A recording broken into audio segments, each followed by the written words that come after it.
溶けてく夜明けにこれが最後の願いね Let's go!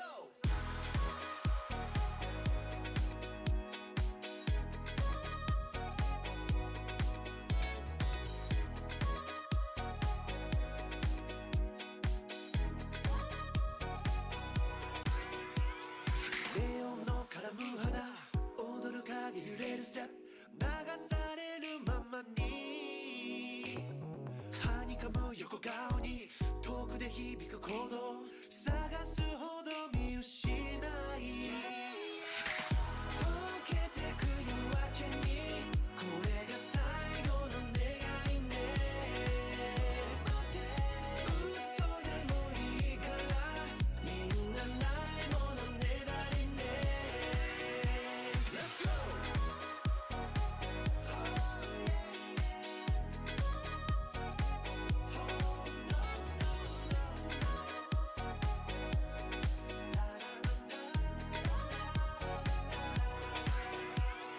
寂しげな言葉をつぶやく唇を音色と混ぜ合わせて消えてく人の波預ける指先に儚く揺れる光溶けてく夜明けにこれが最後の願いね嘘でもいいからみんなないものねだりね失われた声街に飲まれて霞んでいく笑顔遠くになる瞳曖昧な距離さえ甘くてほんの少しでもこの夜に酔わせて溶けてく夜明けにこれが最後の願いね嘘でもいいからみんなないものねだりね溶けてく夜明けにこれが最後の願いね嘘でもいいからみん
everyone. Hopefully you can hear and see me okay. Looks like it's all right on my screen. Let me know.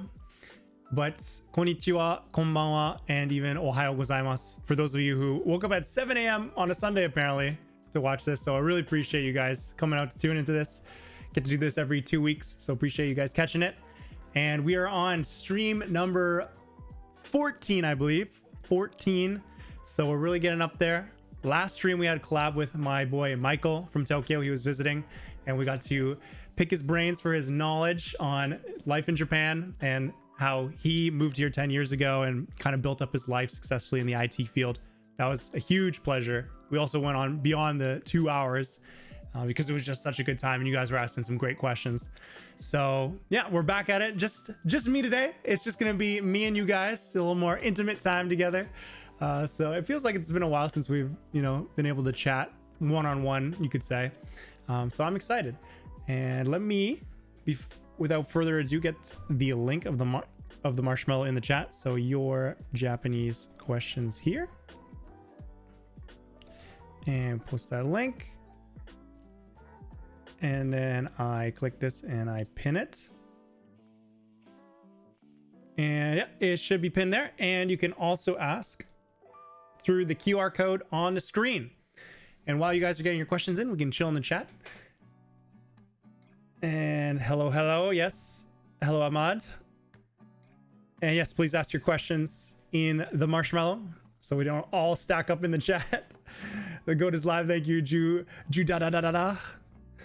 Up at 2 p.m. on a Sunday afternoon. Wow, you really woke up early for me, Stone. I appreciate that. I woke up pretty late this morning too. Probably so late that I couldn't even call it morning. Had a nice late long night last night. So maybe you as well if you're waking up at 2 p.m. for this. And Hero, Angelo, Hero, and Ridiman, hello. Appreciate you out here. And Ramen the Animator, of course. Good to see your face out here too. And Jiru, Yahoo, nice to see you out here as always. Galaxa goals desu yo. Galaxa goals. Naruhodo. Galaxa goals. That's gonna take me a few times to practice to make sure I get your name right in one go. But nice to see you out here. Galaxa goals. Galaxa goals. I'll try to get that right. And Nora, nice to see you out here. Deviant, love to see your name out here as well. Always good to see the OGs out here supporting, as well as some new faces, new names. Awesome to see. And it sounds like you guys can hear and see me all right, so glad that that's working all right. And it's sad I won't be able to make the end of the live because I'll be in a bus in a few and have some dead spaces with zero internet. Rip. Fair enough, Jiru. That is how it is. Appreciate you making it out though, even though you probably have to head out soon. So appreciate you tuning in, and no worries, you catch what you can. And if you're interested in what happened in the rest of the stream, then the VODs are always online afterwards. So let me see. I can try refreshing the inbox. See if we have any questions so far. Let's see. There are some questions in here. See, make sure this pops up on screen okay. I think it does. Okay, we can start getting going then. We're starting off with a long question here. All right, I only started learning Japanese 5 months ago, and until recently I've experimented a ton and made little progress because of it. Now I can see some progress because I've a quantifiable system with deadline in mind. For example, 2 words of kanji a day, Anki, etc. But for grammar, I find it a bit harder to quantify. How do you organize your grammar learning per day? Was it a concept per day or 30 minutes? How do you actually practice grammar in a structured way that is similar to vocab and kanji? Gotcha. Yeah, for sure. I mean, if you've watched my video on, I think it was like the secret to Japanese fluency, which you may have, because it sounds like you're really kind of quoting what I recommended in that video, is that like, or maybe it's the one on the plateau actually. Maybe you know my videos better than I do, but I think it's in the video about how to overcome the Japanese language plateau, where once you reach a certain level, it feels like you're not really progressing that much. And the key that I recommend is to quantifiably measure how much you're doing each day. like you said, with say 20 words a day or 20 kanji a day, it's very easy to say like, hey, I'm studying this much a day. So after a month, I'll know, 20 times 30, I'll know like 600, which is a lot, to be honest, for a kanji. But for example, you'll know you're making that progress. Whereas grammar, like you said, it's a little bit more loose. It's hard to quantify like what is 1 grammar, what's 2 grammar. So yeah, like you mentioned, would you learn like a concept of grammar a day? It depends. So it sounds like you're still in the beginning-ish when it comes to grammar. Like you've been studying for 5 months, but you said you kind of tested around. But say we pop up the screen here. So Takeyu's grammar guide as an example. It would be the same if you're using, J-Test for You or a textbook. So you get whatever grammar resource you're using. I don't like the PDF version. Let's see if we can find the online version here. So grammar guide, and let's see. I think we start with basic grammar. We can click that one. I'm try to zoom this in so you guys can see it. So for example, you're going through Takeyu's guide. You can see, okay, declaring something is so using da. All right, so that's their first grammar point. And then, they'll tell you like what you use da for and what it means and when you use it. Okay, you use it after saying like a noun, like hito, person, hitoda, hitoba, hitoda, and like that's the person. Is person, is student, is well. And so you learn that grammar point, maybe some of the example sentences. And then there's like the second part of it, and they'll teach you, say, janai, like the negative form. Again, I'm trying to make this a bit bigger for you guys. Janai. And yeah, you could think of this as being a second grammar point. And yeah, I mean, at the end of the day, it just depends how much you can do. And I would break it down by grammar points. So yeah, I mean, if you're really tight for time every day and you can't, allow any, leeway, like you can only do 10 minutes a day and that's all I have, then okay, yeah, fair enough. Just say you'll do 10 minutes of grammar and do that. But I'd recommend making it a little bit more objective, a little more quantifiable, and say you'll do like 1 grammar point. And then I'd say we're doing 1 grammar point, example sentences, practicing it is more than enough. Like if you learn da in 1 day and like its usage, etc., and then the next day you learn janai, over just like a couple of weeks, you're gonna know a lot of key grammar. So yeah, I'd just say like go over 1 a day. Honestly, even 1 every 2 days. You can even slow it down even more just to really drill into each grammar point, because grammar, in my opinion, is the most important aspect to understanding Japanese. So really take the time to learn it. And yeah, I'd quantify it by grammar points you learn per day if you want to stay consistent. That would be my advice. Yes.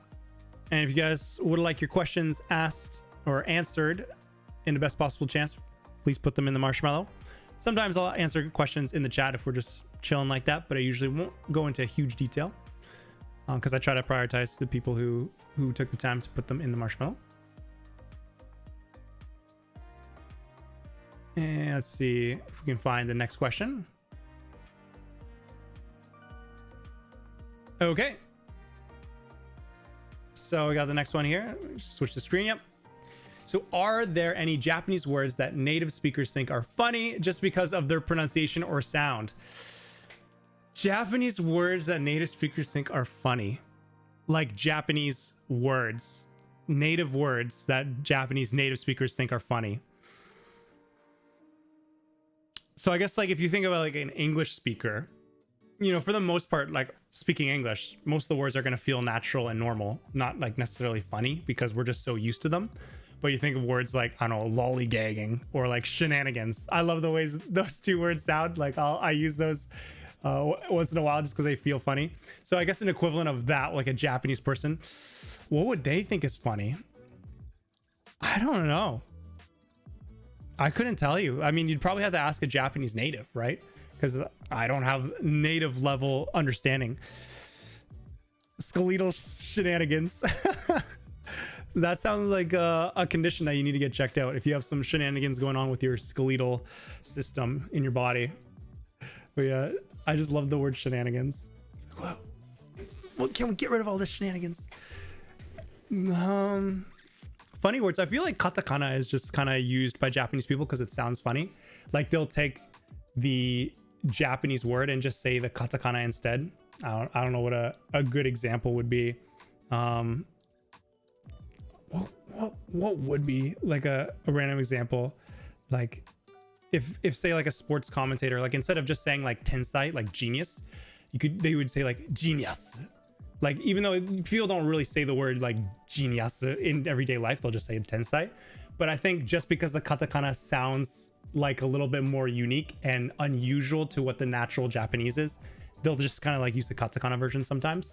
That's probably like the best answer I can give you without actually being a native Japanese speaker.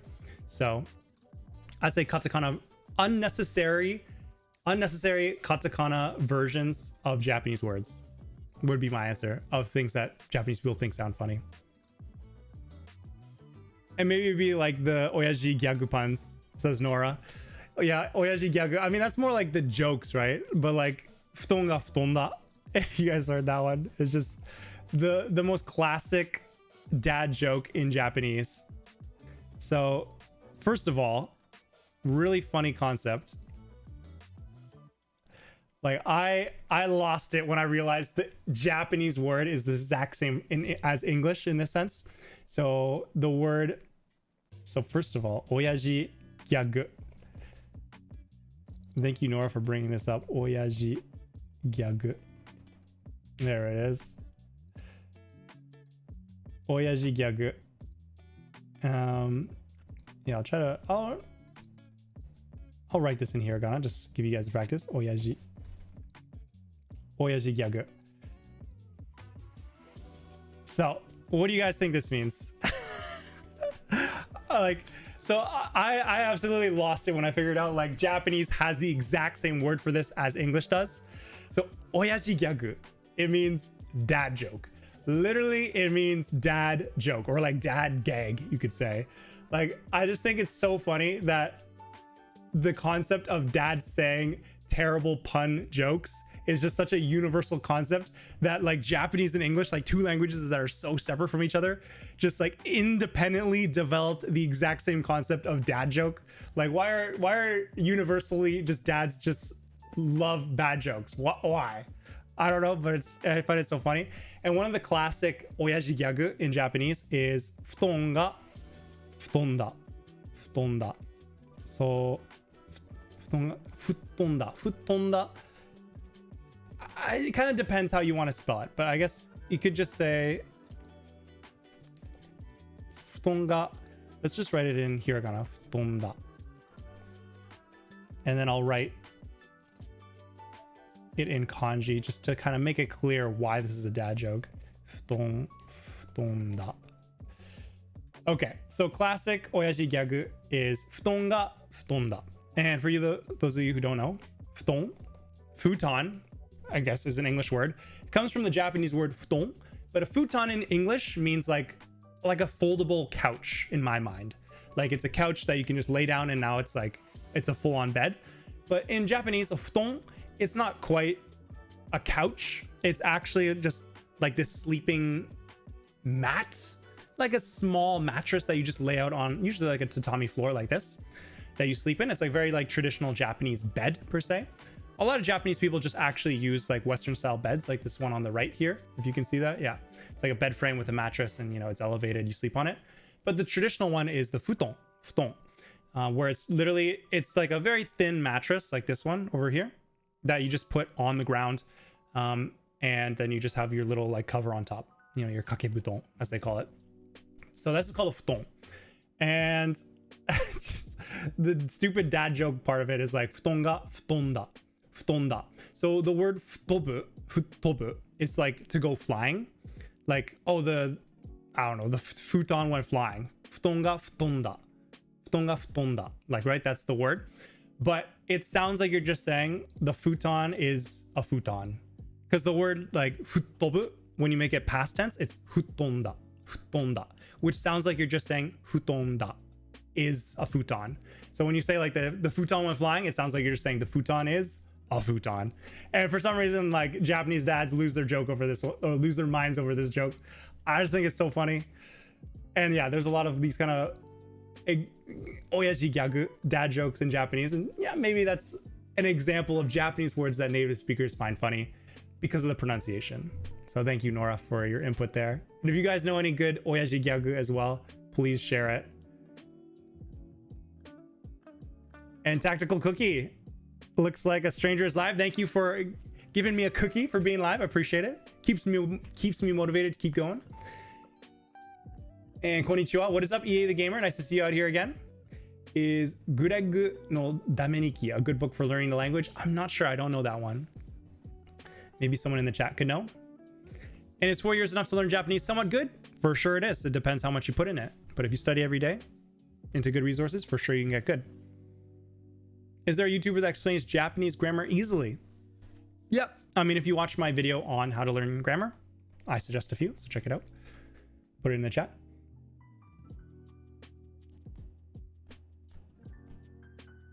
Dr. Agasa from Detective Conan jokes. I haven't seen Detective Conan, but is Dr. Agasa like a classic dad joke character? Dr. Agasa. I could see this. Just the visual. The visual is giving very big dad energy. So I love it. All right, let's see if we can move on to the next question here.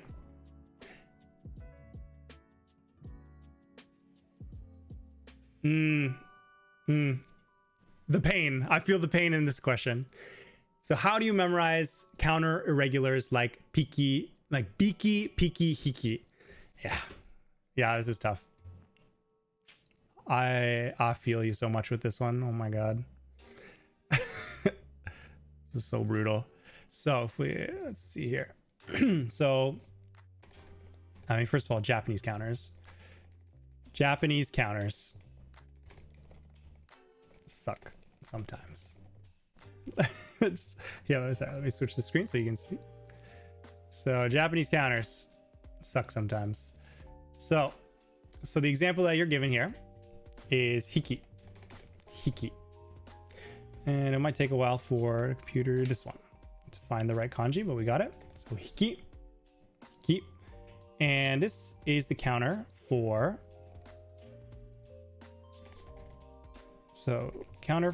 small animals, believe it or not. There are two different counters, one for small animals, one for big animals. Don't ask me why. Do not ask me why. But so the problem is when you're counting, a lot of times there can be exceptions with how you pronounce it. So hiki. So Japanese counters oftentimes suck because the pronunciations are really unpredictable. So hiki is the counter for small animals. Great. Okay. So normally you count it in Japanese 1, 2, 3, 4, 5, 6, whatever. So normally you just attach the Japanese number to the counter. So you would think it would be 1, so 1 hiki, and then 2 hiki, and then 3 hiki, right? You're just counting 1, 2, 3, and then saying hiki to make the counter. But unfortunately, it's not 1 hiki, it's ippiki. So just to make that absolutely clear, so number 1 is ippiki.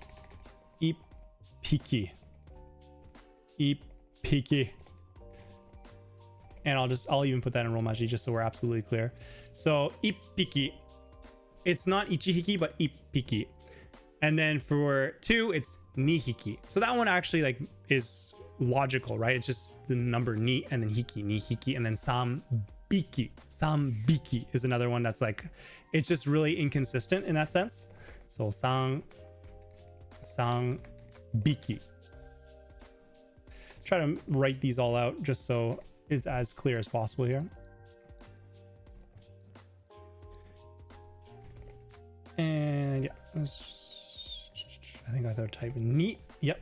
And then we got 2 hiki. Guys can't say I didn't try to make this as clear as possible for you guys. 2 hiki. Okay, so these are the first 3. And you can already kind of see the pattern here with the first 3 here. So 1匹 2匹 3匹. So even though the word is hiki, like here, even more clear for you guys, normally hiki. All right. So even though normally it's just hiki, depending on the number that comes before it, sometimes the hiki changes to like a P or a B or stays like an H. And even when you change it to a P, you add a pause sometimes. So it's not just ippiki or ichipiki, but it's ippiki. And then 3 biki, which doesn't have a pause or whatever. So yeah, it can be confusing at first, but there is kind of a pattern. Like it is kind of consistent. So at first you're like, hey, why the fuck do they keep changing? This is pissing me off. I'm with you. I get it. But first of all, the reason that they do this is that it's easier to say. They change the pronunciation because it's easier to say. Like you, ichihiki, while it makes sense, it's awkward to say ichihiki, ichihiki. Like chihiki. That like chi to he transition feels kind of like awkward in your mouth, like ichihiki. Whereas it's a lot easier just to say ippiki. It just comes right out. And same with sanhiki. Like the Japanese N is like very nasally, so you like really put it up there like sang, and then you're like saying and then you have to say hi. So it's just like vocally, it's a little bit more challenging to say sanhiki rather than just changing it to a B and then it's sambiki. It's a lot easier to transition to the next letter when it's a B instead of an H after the N, which is why they changed it to sambiki and not sanhiki. So it's a little, less logical, but it is easier to pronounce in everyday language when you're speaking once you're used to it. And it's not like you have to rememorize this every time for each counter. They are more predictable. So like, for example, if you're learning hyaku, which is 100, hyaku, this is basically the exact same as hiki, if I'm not mistaken. So you would start with hyaku. So I guess technically that's not like ipyaku or anything. So there's a little bit of variation, but then it's nihyaku, and then it's sambyaku. So again, the H sound here, when you combine it with the sang, is becoming a B, sambyaku. And when you combine it with the 2, as in ni, it's nihyaku, and the H stays the same. So there's these patterns that kind of always show up in different counters. So once you kind of get the feeling for it, it's a lot more predictable. And just to really drive it home, it's the exact same concept with the counter for long cylindrical objects, which is hong. So if you're counting like hong, if you're counting like batteries or even like say pens, you say like ippon, it's like one thing. So hong, again, it would be ippon for 1, nihon for 2, and then sambon for 3. And this is more, this one's actually the exact same as the hiki example. I'll just unzoom this so you can see it all. But yeah, where hiki becomes ippiki ni hiki sambiki, hon becomes ippon nihon sambon. Exact same in terms of ippon, a little pause with the P for the ichi, and then nihon, no change, and then sambon, you change it to a B. So you kind of get more used to it as you get more exposure, and it does become more logical, and you will one day you will appreciate that they do these changes, because it is just easier to pronounce instead of saying like sound hong. It feels kind of awkward, sound hong. You really had to like force your mouth to say sound hong instead of just sound boom. It's like it's a lot easier transition. So that's what it is, and it'll be challenging at first, but there are patterns, and you don't have to totally relearn all the concept every time you learn a new counter. So just be aware of that. And my question, yeah, nice question, Ramen in the Animator. This is a very, very classic question. Koinu ga 3 biki imasu. Is that correct? Yes, that is correct. Arctics, good job. Koinu ga 3 biki imasu. So that is, there are 3 puppies, essentially. Koinu being puppy, and then 3 biki. And then imasu, which is, great that you use that. Imasu, it's not going to be arimasu, which is for inanimate objects, non-living things, but imasu, because it's an animate object, a living thing. It's a dog or a puppy. So, konomo, koinu ga 3 biki imasu. That's correct. Good job. And Nora says, I think it's usually B sounds after N and a small tsu and P sound when the second hiragana is a tsu or chi. When the second hiragana is tsu or shi, ichi. Okay, so that's why you're saying ichi. So chi is the example of it becoming like ippiki or ippon. So ichi. And then if it's a chi or a tsu, I'm trying to think of what an example of a tsu would be in the numbers. But yeah, I mean, maybe not just for counters, but maybe in other cases, if you have an example, let me know. But yeah, you'll pick up these patterns. And even I'm not like, clearly I'm not consciously aware of what all these examples are specifically with each letter, but you will naturally pick them up as you learn the different counters. And Coach Shi, hey Tokuyuu, I'm enjoying the stream. I'm chilling at a friend's place, so not as active. No worries. Appreciate you tuning in, even though you're at a friend's house. Appreciate the support, and no worries. Please enjoy the company with your friend. It's awesome. I appreciate the support all the time, though. Yeah, started following you a week ago. I love your content. I'm studying every day, but I want to know what will be for you the best way to be able to talk really well in Japanese at work to not be underestimated. I mean, at the end of the day, it's just about how much time you put into learning Japanese. Again, if you want to learn how to learn from nothing, I have a video on that, how to learn from nothing. And I have a video specifically on how to get better at speaking as well, which I'll link in the chat. All right, so let's see if we can get to another question here. Great question. Thank you, Ramen the Animator, for your great questions all the time. Also, I forgot to mention, but for this stream, normally we do Japanese language questions only first. This time I'm going to try to keep it a little bit more open. You can just ask whatever questions you have. I think, you know, I don't necessarily want to restrict you guys to just 1 hour of Japanese language, 1 hour of life in Japan. If there are more life in Japan questions or there are more Japanese language questions, I'll try to just, you know, cater to that, like what comes into the inbox. I'll try it out at first. If it feels like I prefer the old way, then we can go back to it. But for now, I'll just kind of answer whatever questions I see here. And so I was really considering moving to Japan in the next few years, but now I'm not sure because of the anti-immigration government and falling yen. Do you think it's still worth it for foreigners to move? Yeah. So very, very hot topic right now, I'd say. So anti-immigration, falling yen. Okay. So is it still worth moving to Japan because of all the supposed anti-immigration sentiment right now? I would say it depends on, what your goals are. Like, at the end of the day, I think the Japanese government, I mean, I don't know. I don't know what's going on in the Japanese government minds, if they actually just hate foreigners. But given their policies so far, unpopular opinion, I don't think it's totally unreasonable. I don't think the changes to the PR and the visa restrictions or, you know, qualifications, I don't think they're unreasonable. So for example, what's one that people are complaining about? Okay, so here's an example. So permanent resident applications in Japan are going to start costing a lot more. Like up until now, they were only around 10,000 yen or about like $100. And now they've proposed to raise it to $2,000. Okay. So a huge jump. So if you want permanent residence in Japan, if you want to apply for it, it's no longer $100, but $2,000. And you're like, wow, like the Japanese government must just hate foreigners becoming permanent residents. They're putting a paywall in front of it. But did you know that Japan's permanent residence application was actually very underpriced at $100? Like that's a steal.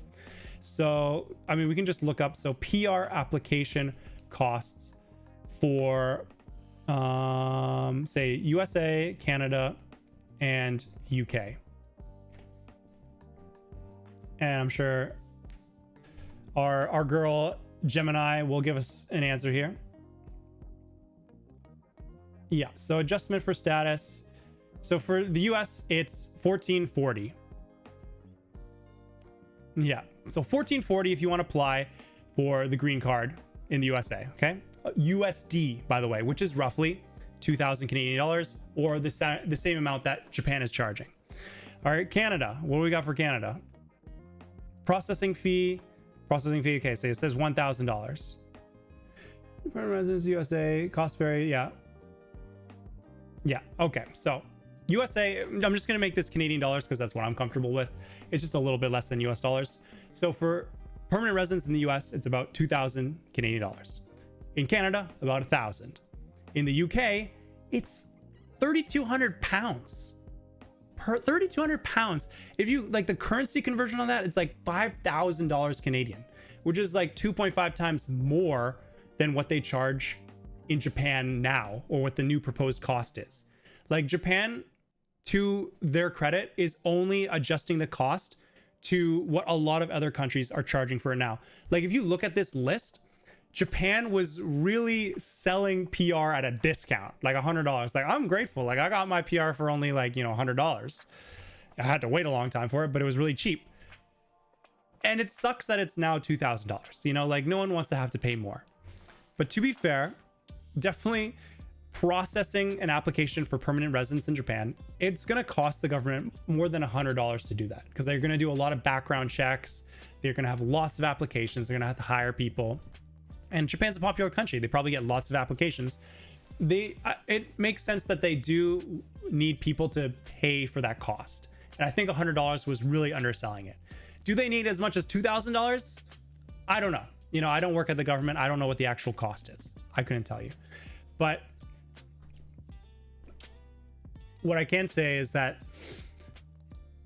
it's just matching what other countries do. I don't think Japan is particularly saying like screw foreigners. It's just, I think, matching what other countries are doing. And I don't think that means that they hate foreigners. That's one example that I've seen people just like, crying like, oh my God, Japan hates foreigners. But it's like, well, not really. Like no one says Canada hates foreigners. Like Canada's a very immigration heavy country. So like, and Canada's charging a lot more than $100. So yeah, I think a lot of these new changes are a little bit overblown in terms of like gloom and doom. A lot of people are just like, oh my God, like Japan hates foreigners. I don't believe Japan hates foreigners. I think Japan only wants high quality contributing citizens or residents in Japan. Like they and like who wouldn't? Like as a country, why would you want to bring in like freaking Billy Bob Joe who like doesn't want to work? He just wants to live in Japan and live his like anime like life and just kind of milk the healthcare system or pension or whatever. Like you don't want to bring that guy in. So that's why they put, say, a higher cost for PR, and they make the requirements tougher, like you have to actually pay your taxes on time, etc. There's not a whole lot in the changes that screams unreasonable to me. It can make some parts more difficult. But again, like a lot of the times that, for example, one of the rules is that you need to show that you've paid your taxes and healthcare insurance and pension on time to be, looked at favorably for a permanent residence application. That's not unreasonable. Like it's not unreasonable to want a future permanent residence to have a good record of paying their due diligence in terms of taxes. Like that's pretty reasonable. And they even say, in the case of like severe illness or unemployment, like we will like give you grace. Like we get that you don't need to be perfect all the time, and there are extenuating circumstances. That's written next to the new rules. So I really don't think they're just trying to like create this great barrier for anyone to come in. I think they just want to make sure that they're only bringing in good quality people. So it depends. Do I think it's still worth it for you to move or other foreigners to move? It depends. Like, do you want to actually contribute to a Japanese society? Do you plan on, like, first of all, you should know if you like Japan as a country, maybe come here as a test first. I'd really recommend learning Japanese. And if you come here, live here a while, or you travel here first to test it out, and you decide you do really like this country, you want to live long term, and you're committed to paying your taxes, and you want to live and work here long term, then yeah, why not? Like, if you do it properly, the Japanese government will let you get PR if you play by the rules and you make a good income. Like they only want stable people inside their country to move here. And I do think that's reasonable. And they've raised the bar for Japanese language ability, and I also think that's fair as well. So I think it just depends how much you're committed to moving to Japan. But you shouldn't treat it as like, Disneyland, right? It's not Tokyo Disneyland.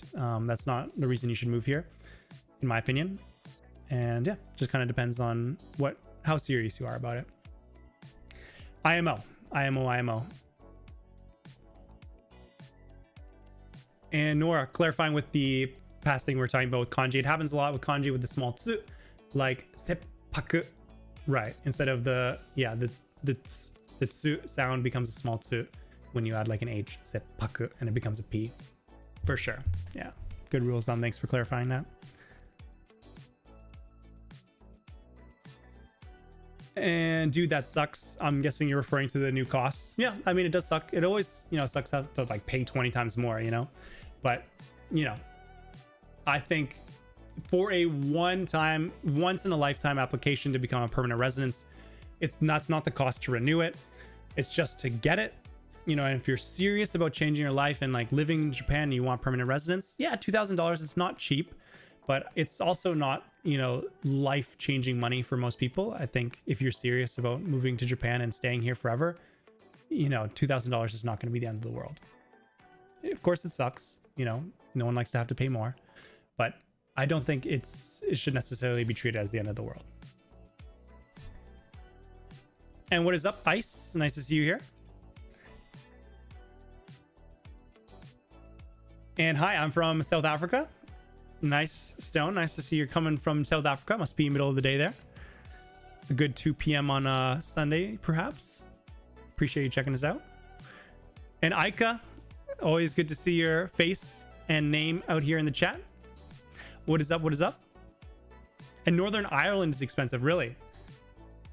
What is it for Northern Ireland? So PR application cost in Northern Ireland. This is very like specific. Yeah, I think, yeah, it sounds like it's the same as the UK. 3,200 pounds per person. 5,000 Canadian dollars is just crazy. That hurts for sure. Like that is a fat amount of money. Yeah. So, I mean, I guess we can be grateful that Japan's not charging that much. I think that is kind of crazy though. And yeah, I guess the second part of the question, the falling yen. I'm really not a finance expert when it comes to like, macroeconomics, like the currency and all that. So unfortunately, I just can't give you an opinion on whether you should move here or not because of the falling yen. But yeah, I mean, at the end of the day, I don't think Japan's going to just blow up as a country. Like, they're hardworking people. I don't know, who knows? Maybe the economy is going to go down. Maybe it's going to go up. Who knows? Maybe the robotics are going to take off and they're going to really, do well to incorporate that with their workforce, even though it's aging.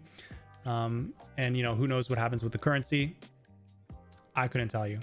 But, at the end of the day, I don't think Japan is going to end, it's not going to blow up. Maybe if you're in finance or you're like starting a business, maybe you got to like think about these things. But at the end of the day, if you really want to live in Japan, I think it's still worth it. In my opinion, that's what I would do. I'm not a financial advisor, but I think, yeah, if you work hard, I think you can still very well make a living here. Let's see. I mean, that is fair because you should be prepared to move to a whole new country. It sucks that it's expensive, but if you're serious about moving there, shouldn't be that big of a roadblock. 100%. Mine in progress. I agree. I agree with you agreeing with me. Like, yeah, of course, no one wants to pay that extra money.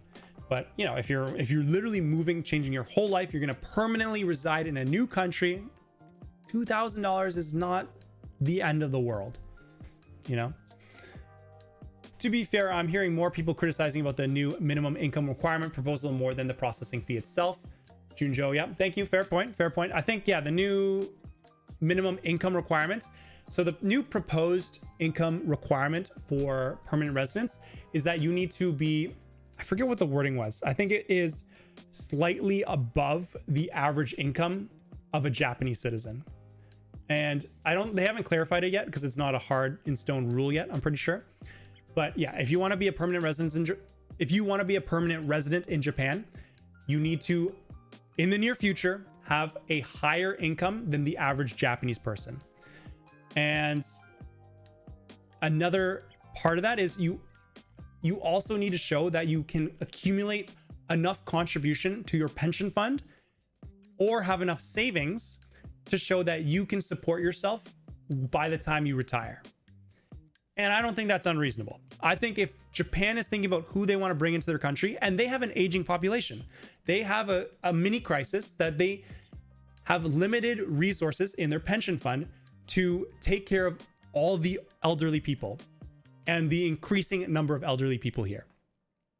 So if you're going to bring in new people into the country, why the heck would you bring in people who you don't think can support themselves, and you're just going to add another number to the list of people who are going to need support from the pension fund that's already going to be getting squeezed in the future? yeah, I mean, it kind of makes sense. You want people who can show that they can support themselves and that they'll be able to build up enough funds to be able to support themselves into their retirement as well. So yeah, I get that it can be a hurdle for people. Like, not everyone is going to make above average salary. By definition, that's going to be less than 50% of people, because 50% of people, you know, the 50th percentile is making average salary. So you got to be above that. And that is going to cut out a lot of people. But I think that's fair. I think Japan is in its right to say, like, if you want to come to our country, you can totally come here and have a work visa and whatever. But if you want to be a permanent resident here, where you can enjoy the benefits of the healthcare and pension and everything long term and enjoy our country, you at least need to show that you're not going to be a burden to our society now or in the future. I think that's fair. My opinion. I think that's fair, though. So yeah, I mean, in my opinion, people criticizing that, I mean, I get it, it's not fully fleshed out how it's going to look yet, so I can't totally comment on it. But just based on the surface level of what I've been hearing, it doesn't sound unreasonable to me. I know, like, as an individual wanting to move to Japan, it sucks that you're like, oh, I don't know if I can make, you know, an above average level salary, because, you know, I'm not in an industry that pays that much money, but I still want to live in Japan. I get that it makes it tougher, but it's not impossible. Like, they're not asking for 6-figure salary, you know, like you got to make $100,000 a year equivalent. No, they're just saying above average. And I think a lot of industries, if you push yourself and try to become like a supervisor or like get more qualifications, you can find ways to increase your salary, and you just need to be, what they say, slightly above the average salary in Japan. And I think that is achievable for most people, especially if you're serious about living here and getting permanent residence. Like, again, I don't think it's an end all be all gloomy, they just don't want you here, it's impossible to get PR anymore. I don't think that's the case. I think you can still make it happen if you're truly committed. My opinion. Yeah. And Andrew, yeah, 2K is not that expensive in the grand scheme of things than what you're getting in return. I 100% agree. You know, like 2K, like, yeah, it sucks. It's money. It's big money, but it's, yeah, for a lifetime of living in Japan, it's honestly not that expensive in my opinion. Yeah. You got to hold people to certain standards, so it makes sense. 100%. My in progress, 100%. Like, if you got to remember, like, I heard someone comment this on my video once, and I really liked what they said.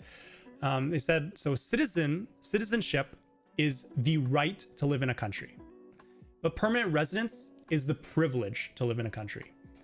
And honestly, it's easy to forget that. I totally didn't even fully realize that until I read that comment. That was a very, very insightful comment. But a lot of times as an individual, you think, well, like, I want to live in Japan, and, you know, if I want to live here, I deserve to be able to live here. It's very easy to kind of get stuck in that thought, like me, whatever.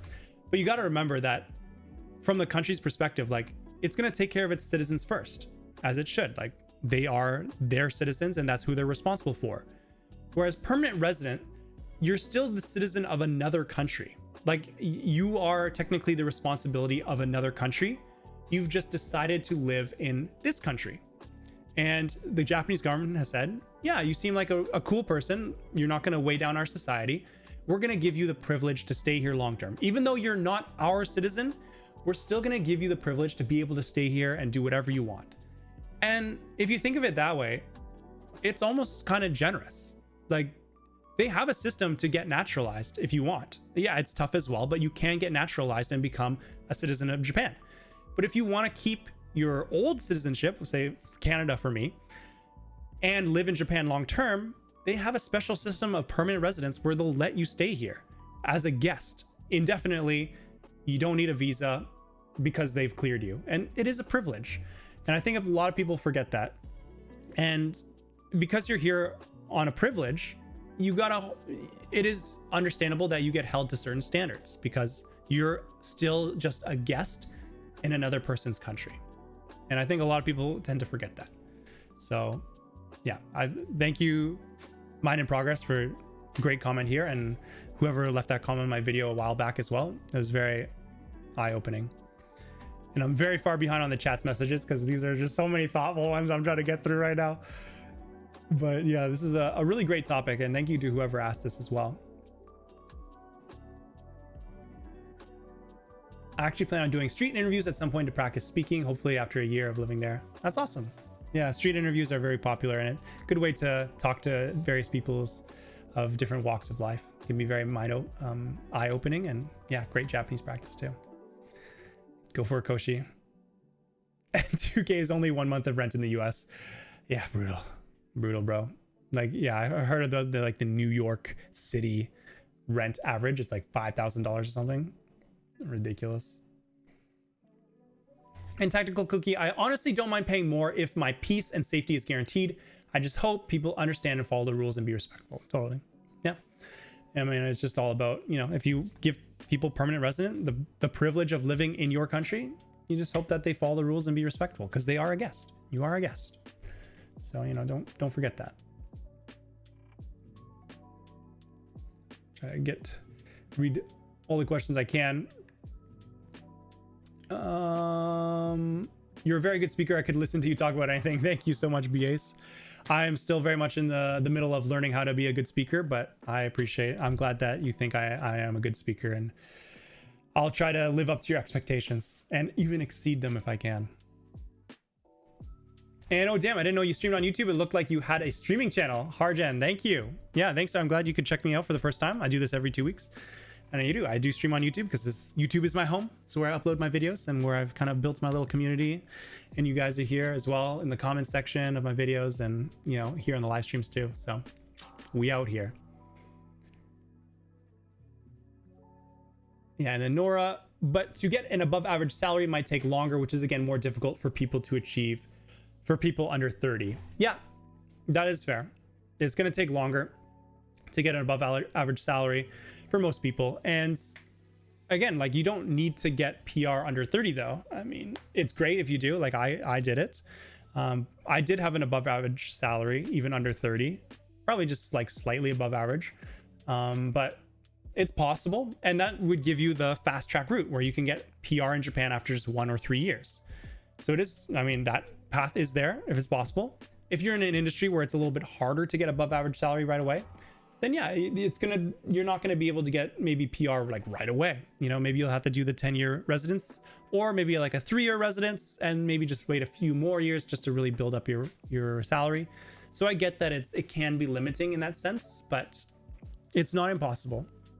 I think they're really focusing on like getting good quality residents. And it does suck that maybe it doesn't feel as loose and easy to get it in certain ways, but I don't think it's unreasonable, in my opinion. Yeah.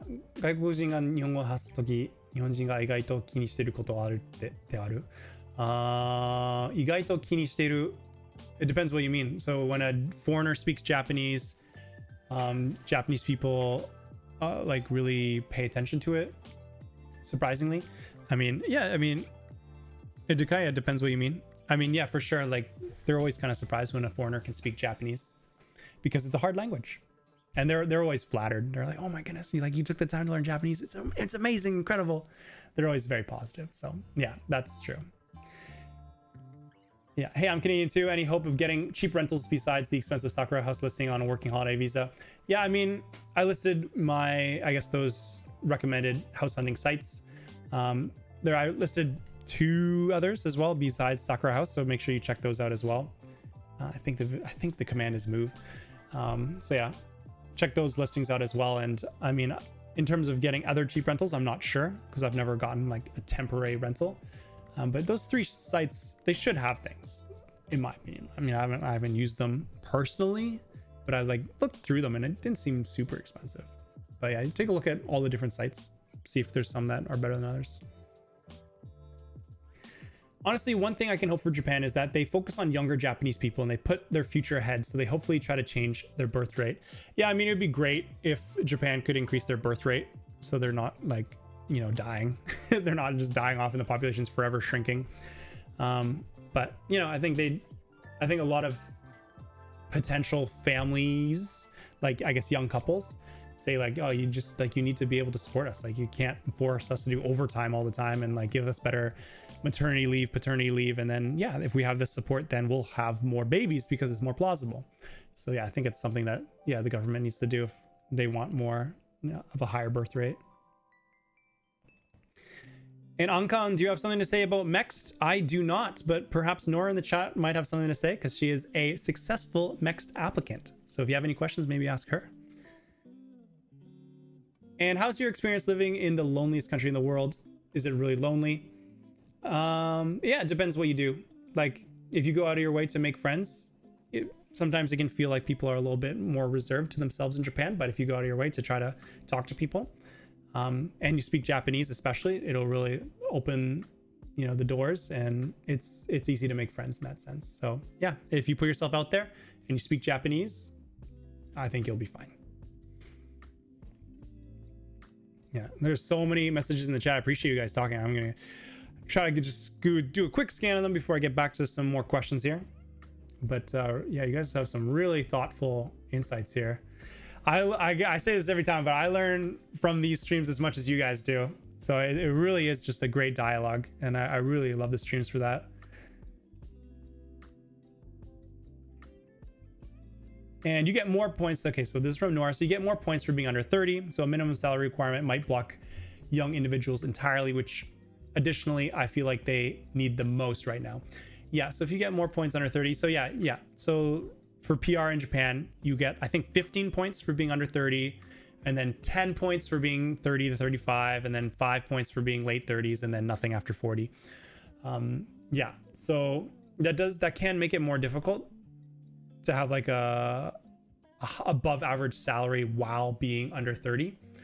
But again, I think it's part of their way of trying to bring in highly skilled professionals, as they put it, highly skilled professionals. Yeah, which would be hard to get young individuals. Yeah, it can. I mean, they will still give you a work visa for sure. Like almost certainly, like if you're a highly skilled young worker in a field and a company wants to hire you, they'll give you a work visa and you can come here. But yeah, in terms of permanent residence, yeah, it'll make it a little bit trickier. Again, I really need to like see what the exact number is, and what typical companies pay to have a real opinion on it, because this is still not set in stone yet. It's not specifically fleshed out, so I can't really say. But yeah, it can make it a little bit trickier for some people for sure. But I think if you can't quite do the 80-point get PR in 1 year track, then you could probably get it in 3 years, and sure, I mean, getting it in 1 year is better than 3, but at the end of the day, you probably want to work in Japan and live here long term anyways. So 3 years is not really a terribly long time to wait. 4 years maybe if you put in the application and processing time. That shouldn't be so bad in my opinion. And I think, I mean, I'm sure you, Nora, of all people, could probably get 70 points in my opinion. So yeah, I wouldn't worry about it too much in my opinion for you. But it's fair. It's a fair concern. We'll just kind of have to see how everything actually fleshes out. And guess I gotta get older then. What is up, Weebly? Nice to see you out here. Love to see your beautiful face out here. Just gotta get older then. Yeah, I mean, so if you get older, then you don't get as many points for PR, but there's also points for longer work experience as well. So that usually counteracts the fact that you're losing points as you get older. So yeah, get older, get more work experience, typically higher salary. Then yeah, you might get the PR. So yeah, let's try to move on to the next question. I might need to refresh my inbox. So let me do that and take a swig of water while I'm at it. I have a bit of a cold. Like I've had a sore throat for the past several days. It's a little bit better today, thankfully. I was kind of worried, like, can I do this live stream because my throat's not feeling great? But it is feeling better today. But I will be needing to take maybe a few extra swigs of water than usual. So do allow me to do that, please. And let me just go through the inbox, see if we can find something good here.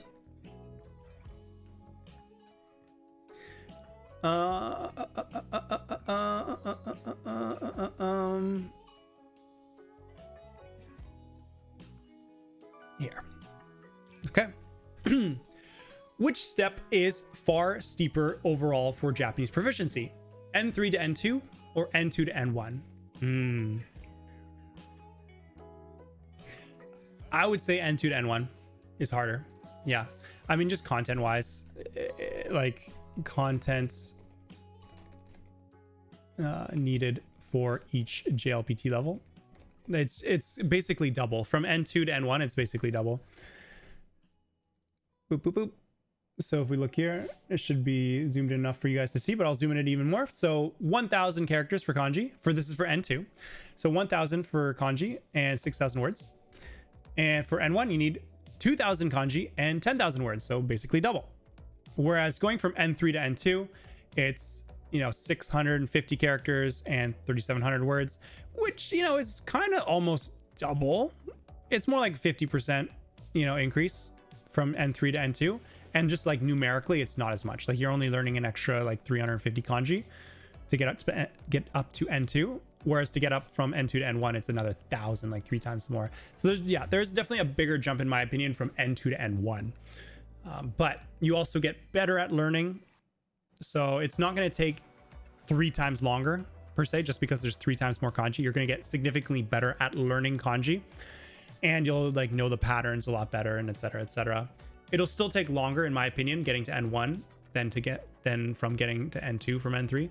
But yeah, I don't think it's like a crazy jump. Like it's impossible. Like, I mean, clearly I did it, Nora did it. Lots of people have done it. It just takes time.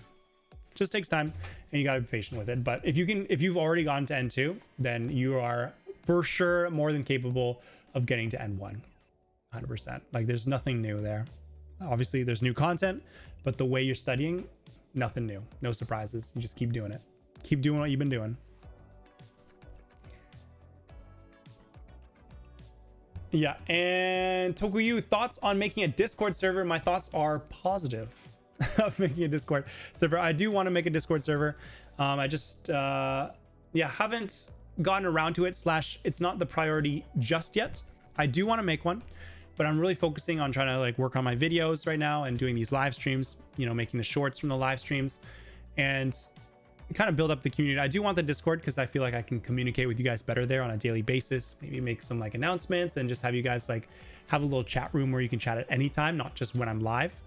So I definitely want to make a Discord at some point, but you just please give me a little bit more time. I am really trying to make sure I'm uploading at a good pace because, making my videos is the core of my channel. So I really want to make sure that is down pat.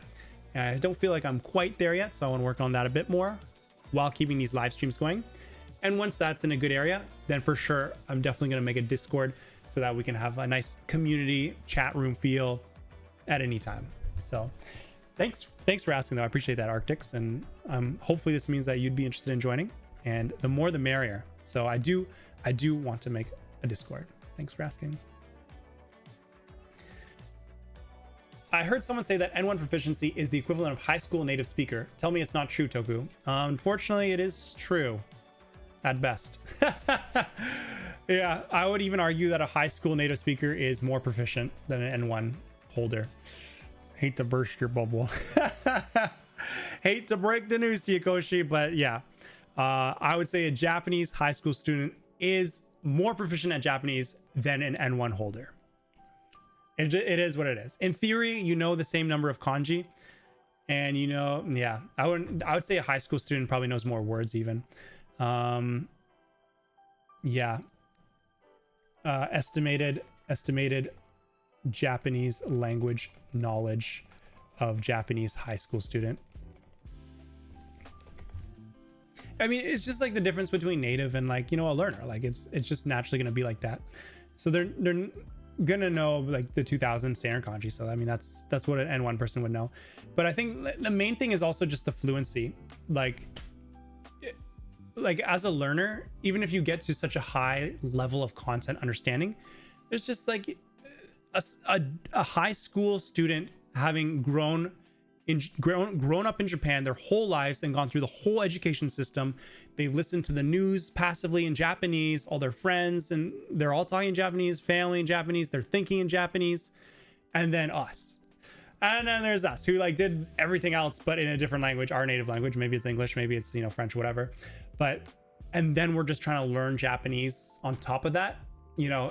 There's just such a different level of exposure and experience that a high school student in Japan is going to be a lot more proficient. They just have so much more experience.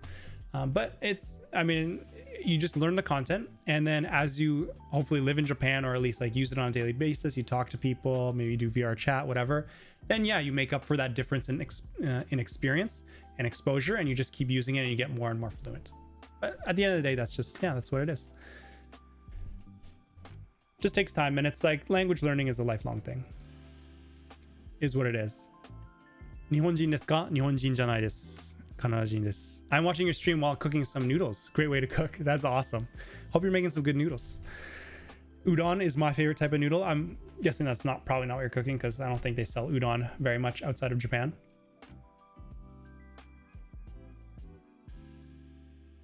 And I will look for the next question.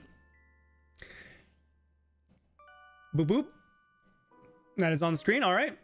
So been studying for 3 years and did 2 years doing ryugaku, or study abroad, but my understanding is still very low. So studying for 2 years and do 2 years doing, yep, okay. I passed the N3 after the 2 years, but I've been stuck since. Kanji memorizing is fine, but reading, listening, and understanding feels impossible. Yeah. So studying for 3 years and did 2 years doing ryugaku. So I want to assume so 3 years is the total, 2 of which was the exchange. Am I correct in understanding? It's not 5 total, but 3 total. If that's the case, then yeah, I mean, congratulations on getting N3. That's awesome. That's a solid foundation of Japanese, conversational level. And I do get that it's gonna feel like the reading, listening, and understanding still feels hard, because, you know, N3 is conversational, but a lot of times, you know, Japanese natives use, you know, more unique words, you know, as they're speaking. There's so many words in a language. Like I was talking to my friend the other day, like, you know, of course we when we think of words in a language and we're studying, we learn the basic ones. We learn the word for, like, you know, computer or camera or like love or hanging out or talking. But then, like, you know, in everyday conversation, the really rare words come up as well. Like if you just happen to talk about, oh, I got this like sapphire ring the other day. You're not going to necessarily know the word for sapphire because it doesn't come up often, but it's a reasonable word that can come up. And you're just like, it's going to take time to be able to learn all those rarer words. And yeah, that's a matter of just, you know, getting your content level up towards N1. So yeah, I would say don't get too discouraged. I mean, you've gone to N3, which is incredible, and just keep it up.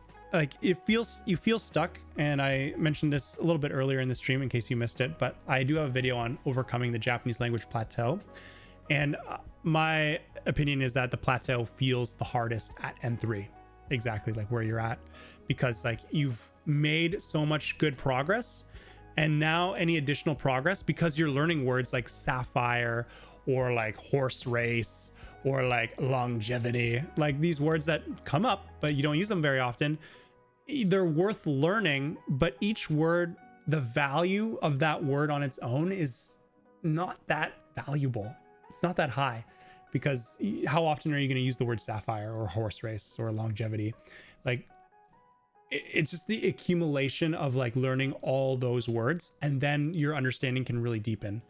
But at the end of the day, you do just need to learn that vocab, do your Anki, get it in as much as possible. Do some basic reading and listening as well. At your N3 level, you're definitely more than ready to start like, or continue doing more reading and listening, but do it at your level. You know, like if I were to recommend a site, so Natively, which again, I've talked about on a previous stream as well, but here you can look for books specifically at your level. So if you look here on the left, you can search by difficulty level. You can go to N3. And now, boom, now you have books that are based on your N3 level. Because, you know, you don't want to read the newspaper at N3. Like, that's going to be brutal. They're going to be talking about, like, you know, sanctions and, like, war terms and, like, you know, warhead missiles. And you're going to be like, I did not learn this in my Genki 2 textbook. That's why you want to cater your content to something at your level. And I recommend Natively to give you, like, to get some good ideas on what is at your level. And yeah, they have books here, and then there's also anime as well. So I think if you go to, so this is on books at the top here, but you can switch it to video. Or maybe it was this blue one, but either way works. And then you click N3 again, and then, yeah, and now it's N3. N3 videos, anime, movies, whatever. And that can help practice your listening at your level. And then YouTube, of course, has like great, podcasts like Yu Nihongo podcast or other ones that are like for learners. And that'd be perfect for like an N3 level. Yep. And it's going to take time. It's going to take time. But you just got to train your brain to get used to recognizing the patterns when it comes to hearing the words, sentence structure, as well as reading the words in text when you're reading. Could you suggest some ways and tips to learn good pronunciation and practice speaking? I have a video on that. Speaking, boop, boop. Be sure to check that out. I was curious, are there any cold drink flavors exclusive to Japan, like vanilla Coke to the USA? I think it's exclusive there. For sure there are.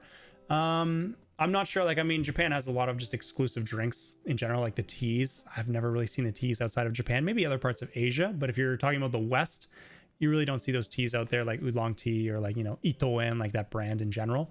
If you're talking about Coke, like specifically, I'm not sure if Japan has a unique Coke flavor per se, but they have something that's called Georgia coffee that I really like. Georgia coffee. Yeah, it's this brand right here. You'll probably see it, like if you've been to Japan, like you've definitely seen this brand before in the vending machines. Like they have it in these cans. Emerald Mountain. My favorite is the Cafe au lait. Might be kind of like this one. This is what the can looks like. It's like this black one here. It's like what this guy's holding here, actually. This black one, but it's the brown version. Oh, it's right here. This one. This is my favorite. Best coffee in Japan, by the way. I'll be taking no comments on this. Best coffee, hands down, for Cafe au lait. For Cafe au lait in a can, Georgia coffee, it's like fragrant, low sugar, essentially, I guess is what it translates to. So good. I do dilute it with some milk because I like my coffee extra milky. But yeah, very good with some ice in there. And this Georgia coffee is owned by Coca-Cola. And that's kind of funny. So Georgia coffee is a popular ready-to-drink brand owned by the Coca-Cola company. But you don't see Georgia coffee in the West, even though Coca-Cola is an American company. So it's just kind of funny how these work out. I think I actually watched a video of Warren Buffett talking about this. He's like a famous investor if you don't know him. And he has a lot of Coca-Cola stock. And yeah, he was saying like, I love drinking my cherry Coke and Japanese people love drinking Georgia coffee. And, cherry Coke is not going to take off in Japan. Like Japanese people just don't like it. And you're not going to convince me, like Warren Buffett was saying, you're not going to convince me to drink Georgia coffee. And that's fine. Like they just have I think it's not even necessarily on purpose all the time. It's just what that particular country enjoys, like their consumer base. And Japanese people like Georgia coffee. So that's one exclusive cold drink to Japan, you could say. Toku be having some bougie conversations. Bougie conversations.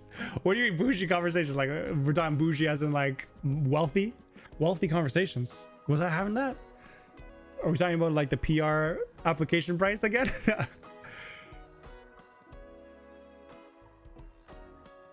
Pocari Sweat とか? Oh, I love Pocari Sweat, bro. Pocari Sweat with a C, I guess. But yeah, goated sports drink. My favorite sports drink, more than Aquarius. Better than Aquarius, IMO.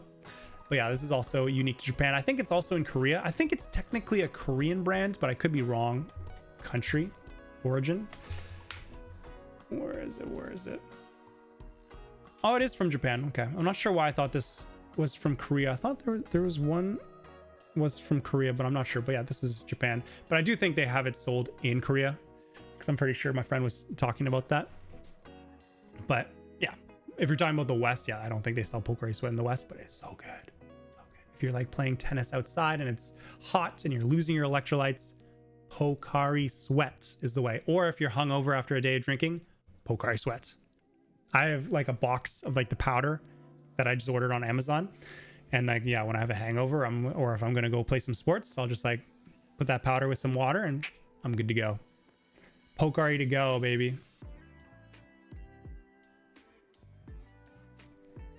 Bougie as in the Aotama no yubiwa. Is that Aotama? Aotama? Why are you making me feel like I'm illiterate right now? Seigyoku. Yeah, okay, that's the word for sapphire. See, even I don't know the word because I'm pretty sure it was just sapphire. That's the only Japanese word of sapphire that I know. But seigyoku is the original Japanese word for sapphire. There you go. Even I didn't know that. The sapphire ring, exactly. I'm having my bougie conversations that sapphire seigyoku no yubiwa just comes up in conversation. Talking about, I just think I'll buy a sapphire ring for this week and then I'll get another one for, you know, a different week. Yeah. Anyways, I'll try to get to another question because that's what we're here for. Try to get to another marshmallow one. And yeah, if you guys have questions, sometimes I can get to them in chat, but I try to prioritize the ones in the marshmallow. So try to leave them there as well.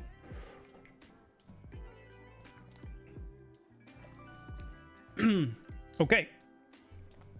Is it normal that it can be hard to learn Japanese while working 40 hours a week? If so, do you have any advice? Right now, I just do 10 new words with Anki each day and review previous days, but don't know how to do anything else, like where to learn grammar or what I should be doing besides Anki. I understand hiragana, katakana. Yeah, I mean, first of all, yeah, very real question. It can be difficult to learn Japanese when, of course, you have other life responsibilities, like working 40 hours a week as a good contributing adult, you know, to society does. But yes, it is totally possible. I mean, I learned Japanese through self-studying while I was a student. And of course, I mean, that's not necessarily working 40 hours a week, but I think time commitment wise, it's still about the same. I was very busy when I was a student. But yeah, it is possible. And it is about just setting a reasonable goal that you can stick to every day. And so you're doing the Anki, that's great. It's great that you have that system going, but you don't know how to learn grammar. Again, like I recommend it in a lot of my videos, so you can check out my video on grammar in particular, but Take Him's Guide is one that I recommend. Or you can, if you're good with textbooks, you can do Genki 1, another textbook that is very popular out there, and that can maybe help guide you. You can do like a page a day kind of thing. And good job already learning hiragana and katakana. Yeah, I mean, it's up to you what works for you. Take Him's Guide is a free grammar guide online, and the Genki 1 is a textbook. You can also watch YouTube videos, whatever, and watch my grammar video if you want to see like what other resources I recommend there. And then, yeah, just like find a program, maybe learn one grammar point a day, as we were talking earlier, and stick to it. You'll be good. You can do it when you're working 40 hours a week. Good job already learning the hiragana and katakana though, and getting that Anki routine down as well. You're already on a really good track. And Bailel Zeshan, if I'm pronouncing that remotely correctly, says Kier Dolly is really good at grammar explanation. There you go. Yeah, Kier Dolly. I watched some of her videos. She does do some very good grammar explanations as well. Yeah, I personally recommend pairing it with something else as well, like Take Him's Guide or a textbook, just because it's very much ordered. I think Kier Dolly's videos, from what I saw, it's like they're really good at just explaining the general concept of a lot of Japanese principles that can help deepen your understanding. But if you want to like get to like, if you want to have a daily routine of learning, say, one grammar point a day, I think a textbook or Take Him's Guide is going to be a lot more, I guess, regimented in that sense.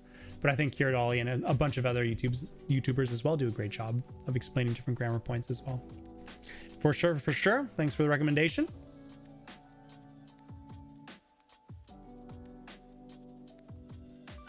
When somebody makes a Japanese job simulator in VR chat, that floor will have a line of actual job seekers heading to the real Japan.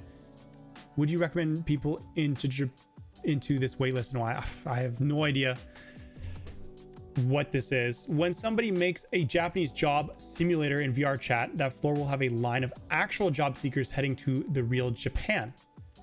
Really interesting. So there'll be like a simulated job in VR chat in Japanese, and then real job seekers will go there to practice their Japanese essentially and do the job. I mean, if I'm understanding that remotely correctly, then that sounds fun.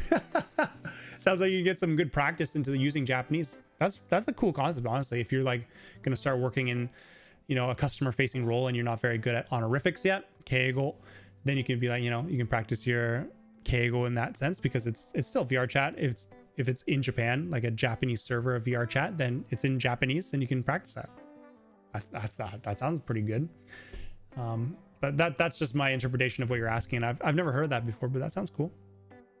I mean, if you're capable of doing it, then yeah, why not? Why not? Why not? Let me just get another swig of water before we move to the next question.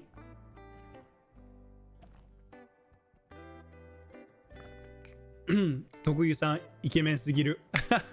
ありがとうございます。Hard time, EP. 見る目あるやん。All right, what is the hardest thing to do in Japan as a foreigner? Hardest thing to do in Japan as a foreigner. Good question. Hardest thing to do in Japan as a foreigner. Hardest thing to do in Japan as a foreigner. I have a question. I mean, I have an answer that's, you know, very obvious, but I want to think of a better one. Hardest thing to do in Japan as a foreigner. Okay, I have one. Yeah. Okay. So, what's the hardest thing to do in Japan as a foreigner? How can I word this? It's gonna be totally fitting into Japanese social groups. And I don't mean to say that like Japanese people are gonna actively exclude you. Like, if you speak Japanese, first of all, you need to speak good Japanese. That's huge hurdle number one. You got to speak good Japanese, like fluent Japanese, because it's hard to build connections with people when you don't have a strong mutual language. Like, Japanese people don't usually have confidence in their English, so you can't really rely on them speaking good English with you and building a mutual understanding through a mutual language like English. You really need to rely on you learning Japanese. So that's hurdle number one. Japanese is a tough language to learn, and you need to be able to learn it to a very high degree to be able to communicate with people with low friction. Okay, so that's why it can be hard to be totally involved in Japanese social groups. You have to have just such a high level of Japanese, and not only a high level of Japanese, but you also need to have a high level of Japanese cultural understanding. And that's like two levels in itself. Like, I think one is just being aware of just cultural tidbits in Japanese, like who are the famous actors or geinoujin, or like famous TV shows, what's going on, or like, you know, famous events in history in Japan that you might not know as someone who just moved here. And those are important to know to be able to keep up with conversations, right? It's pop culture. That's a lot of daily conversations. But you also not only need to know the pop culture and a good command of the language, but you also need to be able to understand Japanese cultural norms, like, you know, protecting the peace, you know, not just being super like rough around the edges and say whatever the hell you want, and like you might make people uncomfortable that way. Like, you need to be able to, you know, fit into the group well. And I honestly think, sorry, my sore throat is giving me lots of phlegm right now, so I'm trying to not like phlegm it up right now. But I honestly think that Japanese people don't try to exclude you just because you're a foreigner. I generally don't think so. I think maybe there are some people, of course, in any country there will be, but I think the biggest thing is that it's just hard to be totally part of the group when there's still friction in just having regular daily conversation. Like, you need to be able to hold your own in a conversation if you want to truly be able to connect with someone. And I think that's just really hard to do as a foreigner. Like, it takes a while.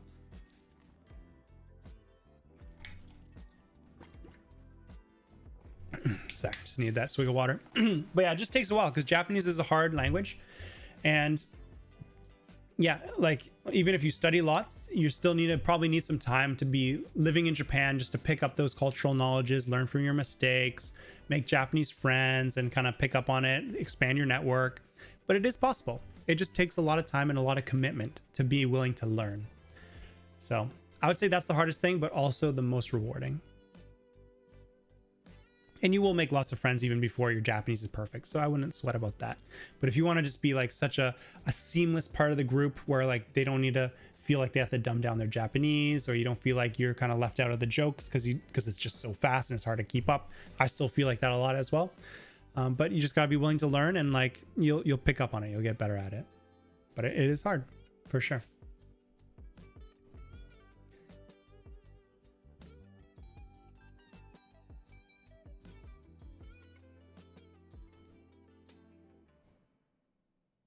And hello, DJ Vijam. Thank you for saying hi from India, but please do not spam the chat with the same message.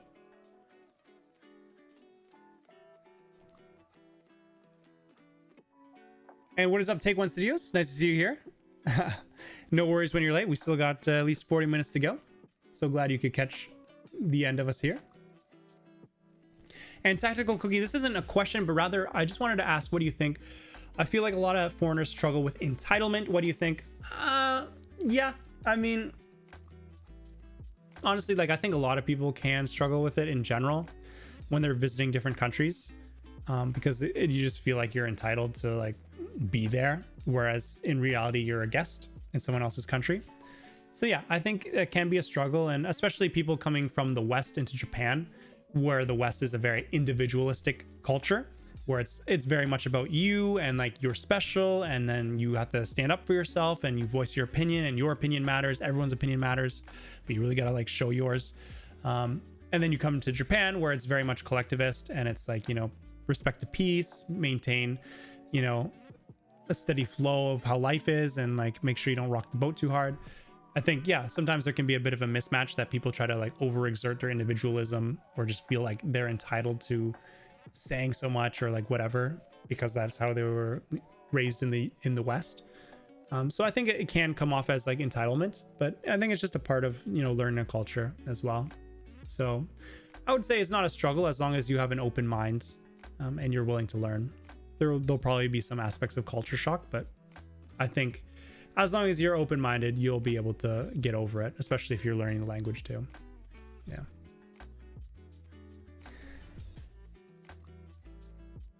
I'm 13 OG viewer. I'm N4. Thank you, UProFun, and congrats on making the N4 at the age of 13. That's amazing. And thanks for being an OG viewer. And I see some questions about how much money you should save up to move, and I answered that in my video on how to move to Japan, so check it out. And UProFun, love your vids. Appreciate it. Thanks for watching from the beginning, or you know, however long since you're an OG viewer. And I think you need to swap the screen. Yes, very good call. I appreciate that. I do appreciate these reminders once in a while, because it's hard to read the questions, read the chat, and monitor what the layout looks like. So I appreciate these reminders. Thank you so much, Kenneth. And Ramen the Animator, going to study Nihongo right now. Bye-bye. Awesome. Keep at it. If I buy your membership, you'll have to read my comments more often and buy me some ramen. I can't guarantee I'll buy you some ramen, because I'm not sure if I can send it to you properly. But I mean, don't force yourself to buy the membership if it's gonna put you into bankruptcy. But I appreciate you being out here and just watching the videos and commenting your thoughtful comments in general. So no pressure to do so. And Dusty Cat, nice to see you out here. Thank you for answering questions in the chat, because Dusty Cat is also a relatively new resident in Japan. He is on his way to settling in, thankfully. Yeah, they'll be able to answer some of your questions as well. So I appreciate you answering those, Dusty Cat. And let's see if we can find our next question. So when traveling, do you recommend traveling to just one city and getting the most experience out of it, or trying to cover as many cities, land area as possible?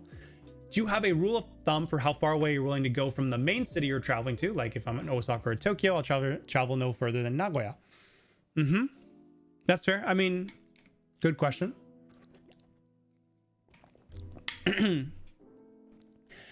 It really depends. Just one city or covering as many as possible. Yeah. I mean, it really depends. Like, it really just depends. Like, yeah, you know, should you try to visit as many cities in Japan as possible, or just a couple cities and really deep dive into them? It's like I need to put this ice pack back on the camera because it overheats. I did try putting my old camera in, but I noticed that I didn't realize, but the old camera, the frame is a little bit more like zoomed in, so it doesn't have like this nice like open background as the new camera. So even though the new camera overheats and I have to put a freaking like ice pack on it like it has a fever, just so it doesn't turn off, it is just better quality this way. But as the ice cubes melts, like the position of the ice pack shifts, and then it starts falling off. So bear with me with the bootleg stream. But yeah, so which one should you do? It depends on your style of traveling. And yeah, it depends how much you want to see in each city. Like, I mean, Tokyo, you could literally spend your whole trip in Japan there if you like big city vibes. It's so huge and there's so many things to see. For sure, you could like go to like surrounding like cities as well, like Yokohama or like, you know, Chiba. You could literally just fill up a whole 2 weeks there if you wanted to. It just depends what your priorities are. Do you like the big city life? Like, I have a friend who been to Japan like, you know, multiple times, 5-6 times, and he loves the big city. He loves shopping. So he, I think, has at least on one occasion just spent the entire time in Tokyo. I think he actually did that last time he came here. But yeah, so yeah, it depends what your priorities are. But if you're visiting, say, Japan for the first time, then yeah, you want to see more of Japan. And I usually recommend, you know, doing a couple major cities like Tokyo, Osaka, Kyoto, maybe Nagoya. I'd say like, you know, do Tokyo and then maybe 1 or 2 of like, you know, Osaka, Kyoto, and then maybe throw in another one if you want to. I usually recommend doing those major cities. They're the classics, but they're classics for a reason. There's good things to see. And then also doing some rural ones, because there's a lot of hidden gems in Japan that are like quieter, great nature, very spiritual, great nature of like walking trails that you can go through. And yeah, I think that's another aspect of Japan that I think most people should experience even a little bit, even if they're more of like a big city kind of person. But then it's just a matter of like weighing how much you care about. Like if you're a big city person, maybe do like 75% big city, 25% of little rural areas, or the opposite if you like the smaller towns, etc. Yeah. And yeah, if you're traveling, yeah, it just really depends how much you want to see. You know, if you're in Osaka, you probably could do most of Osaka in like a couple days kind of thing. And the great thing about Osaka in particular, when you're talking about how far away from the main city you're willing to go, I'd say it's like, you know, how interested are you in those other cities? Like if you are in Osaka, you can get to Kobe in an hour, you can get to Nara in an hour, you can get to Kyoto in an hour, you can get to Wakayama in an hour. And that would be great for day trips because you can just go there in an hour, spend the whole day there and come back in an hour and go back to your hotel in Osaka. Very easy. And you don't need to carry your luggages and all that stuff. So yeah, I mean, I would only go as far as it makes sense to spend a day somewhere. Like an hour is usually like quite nice, but even 2 or 3 hours is possible for a day trip, but you'd have to leave early and like maybe come back a bit later. So it kind of, for me, it would depend how much I really want to see that place and can I do it in a day trip? Or if I really want to see it, I could spend the night there and then it doesn't matter if it's 2 or 3 hours away because I can just split it up by the days. So yeah, I really couldn't give you a rule of thumb. It just depends on what you like and what you want to see. Yeah, but I would do it based on like, is it feasible to do a day trip, you know, to a neighboring city? And Take One Studios, thank you for the gifted membership. Appreciate your support all the time. Very nice of you. And congratulations to Tactical Cookie for getting the gifted membership from Take One Studios. Would you look at that? You were just talking about maybe getting a membership and Take One Studios blesses you up. Would you look at that? It's your lucky day. The Take One Studio gods have smiled upon you. That's hilarious. What a coincidence. 私のことをまだ覚えてくれてありがとう。もちろんいつも応援してくれてるし、いつも俺の生配信見てくれてるのでありがとうございます。And I love that you guys are talking in the chat. Love to see it. Oil Prince. Is that like referred to someone being very rich? Oh man. Okay, let's see if we can find another question out here. Okay. Do you tend to revisit places you enjoyed when traveling to Japan? Are the city type or nature type? Oh, am I? So are you the city type or nature type of traveler?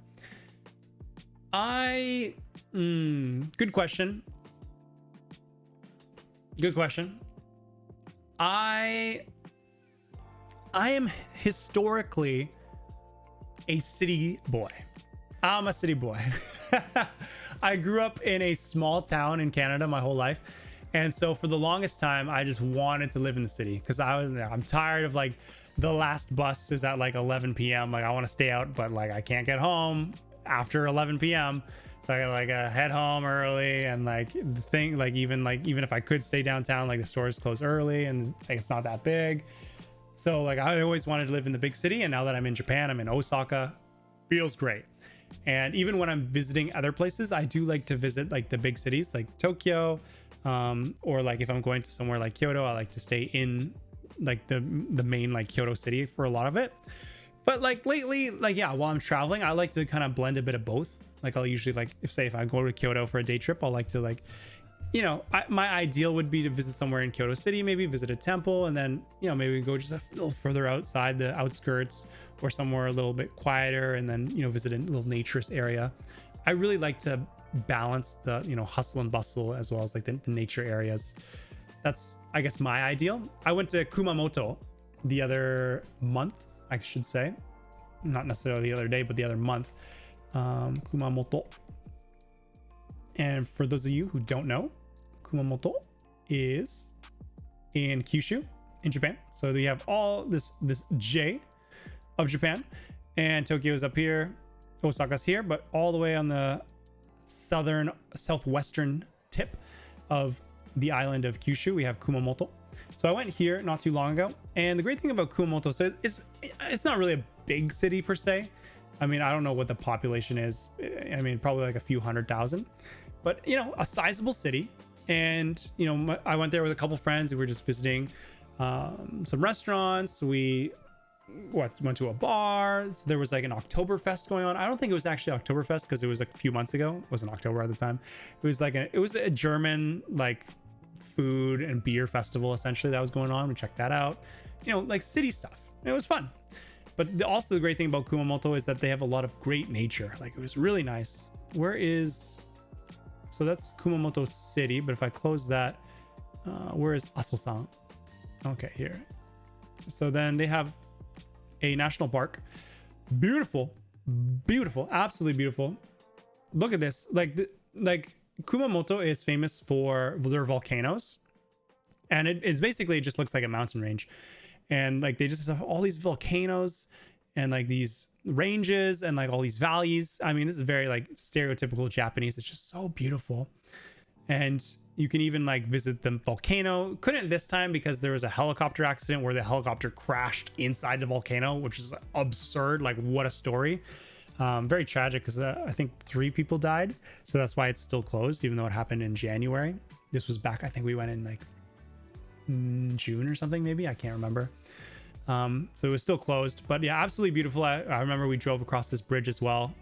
Like look at this, freaking gorgeous. Put in the gorge in gorgeous, right? Like this was like the whole trip essentially when you drove outside the city.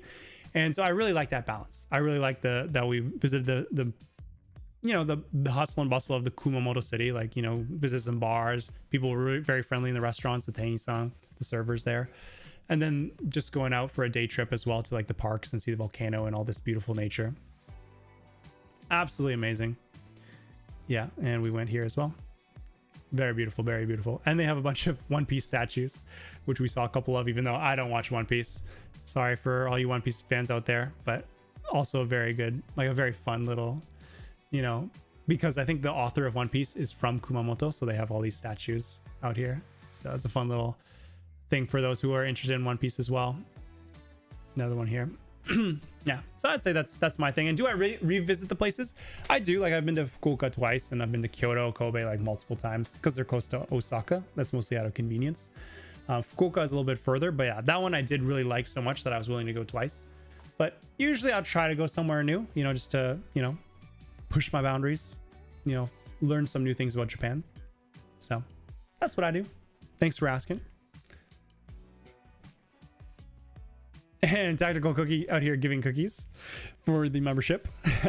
That's amazing. And Kumamoto, I will go there for sure next time. I really want to say hello to Musashi and visit Kyushu in general. Is Musashi the name of the artist who makes One Piece? One Piece author. No, it's Eiichiro Oda. Who's Musashi then?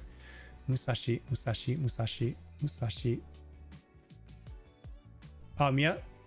Kore? Miyamoto Musashi. I mean, I don't know. I couldn't tell you. But if he's in Kumamoto, you should say hi to him then. But I would recommend Kumamoto. It's a good trip. Really good balance of like, I mean, I think it's more nature heavy rather than like big city life by any means. But it was very gorgeous. I would recommend. And then, yeah, all of Kyushu is, I mean, I've only been to Kumamoto and Fukuoka, but they're both lovely places. And I'm sure the rest of Kyushu is as well, from what I've heard. Yeah, Nagasaki as well. One Piece sucks. Out here trying to start fights in the chat. Artmaker Deviant. An actual fiend out here. Northern Japan is gorgeous. Yeah. Yeah, I've only been to Hokkaido in terms of northern Japan, but it is gorgeous. Yeah. All of Japan is gorgeous. It's crazy. You haven't watched One Piece? No, I have not, unfortunately. It's just so long, you know? Like, I'd love to, like, watch One Piece and, like, be in the know, but it's just so long. Same with Naruto. I'd really like to watch it, but so long. So long. I want to go to Japan so bad, bro. All these places sound great. Yeah, they're freaking amazing. Would recommend. And yeah, if you have questions, Miko1, please put them in the marshmallow. I've watched One Piece 4 times full.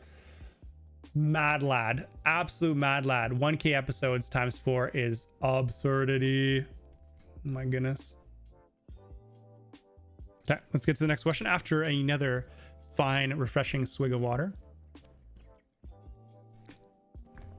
Okay. Do you ever go visit any real life anime locations? So this is a very good question. Very good question. So in Japan, there's a very unique concept that you will not see in the West, and that is called Seichi Junde, actually, sorry. It's called Seichi Junde. Let me see if I can put this in the dictionary so you guys can read it, and I will also switch this so you can see it as well. So Seichi Junde. Let me just make this bigger so you can see it. Seichi Junde. For those of you who can read the hiragana, it literally means pilgrimage to a sacred place, but then it's kind of taken on the second meaning of visiting the real life locations used in anime, manga, etc. So yeah, this unique Japanese concept of Seichi Junde, or visiting holy places, sacred places, it's actually a common way of traveling for people who love anime and manga. So a lot of places, so let's say Kimi no Nawa stairs location, right? So if you've seen Kimi no Nawa, like your name, like this, you know, famous scene at the end where like the protagonists, like they walk by each other on this staircase, it's actually based on a real staircase in Japan. Like it's a real setting, like right here. Very famous scene, and like you could see like the railings are in the exact same locations. I'll try to see if I can open this image in a new tab, and I think, yeah, then it's bigger for you guys. But yeah, you'll see the railings are in the exact same place, and same with like the angle of the street and the houses, the roofs. Like it's really cool that like the artists for these anime make the backgrounds so similar to the real life. So I think there's also Jujutsu Kaisen in real life. I've seen a reel about this as well.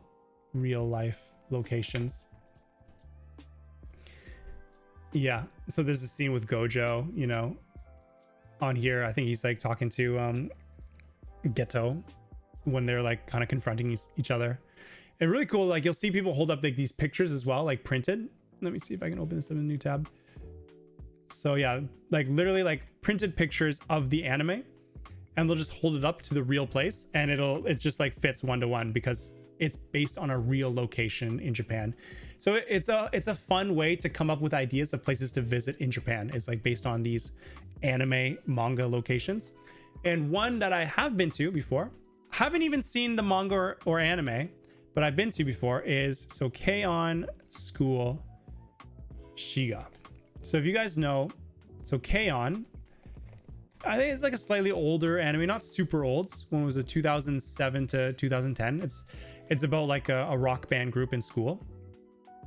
But it's an anime where, you know, they're like this, you know, rock band club in school, and like this is their school, you know, I don't know if there's like a better image of it. But okay, we'll see when we probably look out in the Google images. So this is the school. Let me open a new tab. So this is the school in the anime. And the real life school is right here. And literally, look at that. That's the exact same. Maybe you don't see like the framing because I think just like this photo is not from the outside. But it's the exact same school. And not only just the outside, but the inside as well. So if there's a good image of the inside, yeah. So this is the inside of the school. Like you literally have like your hallways with like the Golden Sangumi, like the 5th year group 3 signs, a very classic like anime-esque kind of setting. And this was a real, I think, junior high school, or I guess elementary school, because it's Gonem. So it might be like elementary school, but this was a real elementary school. And then K-On, the anime, just based their anime on this school in particular, from the outside to the inside. Exact same from the classrooms to the auditorium, etc. And yeah, I've been here before. Like I have a picture on my Instagram as well, old picture of me like holding a guitar, because they have props, because now the school's closed and it's basically like a museum where they've like kept it all the same as, so you can visit it. And they have like props, like a guitar that you can use. And so I posed with the guitar and it looks like I'm like, you know, in the K-On group essentially. And so I have a picture of that. You can, you know, see all the scenes from inside the anime. And the reason I went to this one is that it's in Shiga, which is the prefecture that I used to live in when I first came to Japan. I have a lot of tabs open. I just realized I can start closing these. But if we get to our Google Maps tab, then let's see if I can find this. I should be able to find this because I did live in Shiga. I mean, I can find Shiga, but I can't remember what the town is called. What is the town called? So K-On school town name. Toyosato. Toyosato Elementary School. なるほどね. Elementary school. Boop boop. Okay, it's all the way down here. Wait. No, that's a different one. That's in Osaka. Come on. Toyosato Shiga. Yeah. It might be harder to find the elementary school. Because the freaking Osaka one out here just overriding the search. Yeah. But basically, yeah, that's one of the ones I've been to before because I used to live in Shiga. And yeah, it's just a fun way. Like if you're not sure like places you want to visit in Japan, but you really like anime and manga, that's like a way you can get inspiration on things to visit.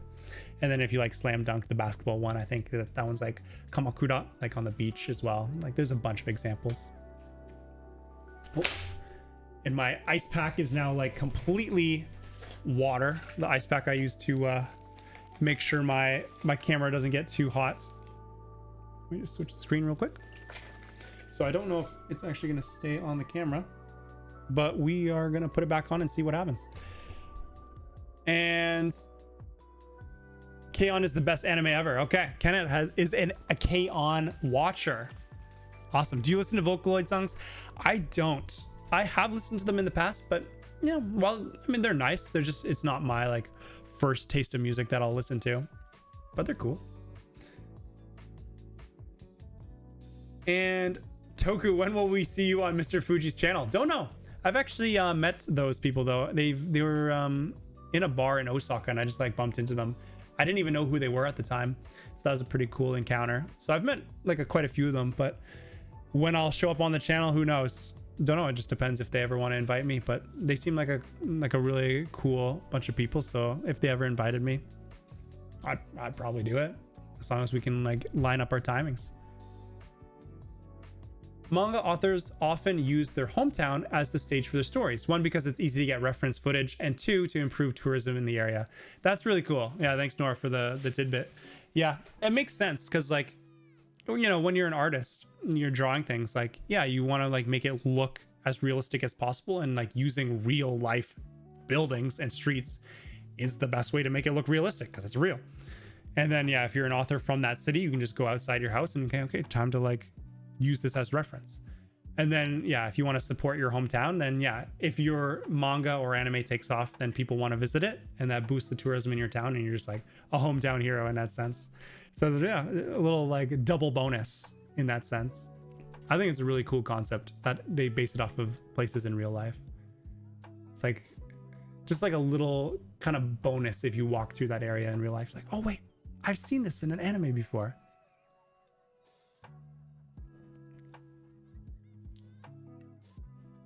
Okay, let's see. So we got about 14 more minutes left of our regular scheduled streaming.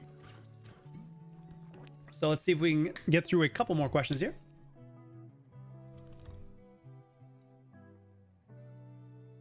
Let me see if I can find a question. I see a couple repeat questions that I've already answered, so I got to go through a couple.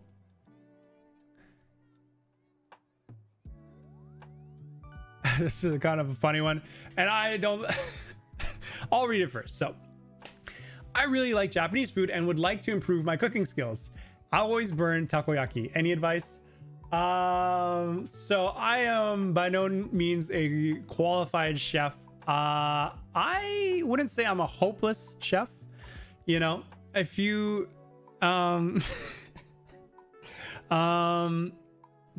first of all, just so you understand my level of cooking, I've cooked like say curry rice, you know, curry rice before, and I'd say it's pretty good.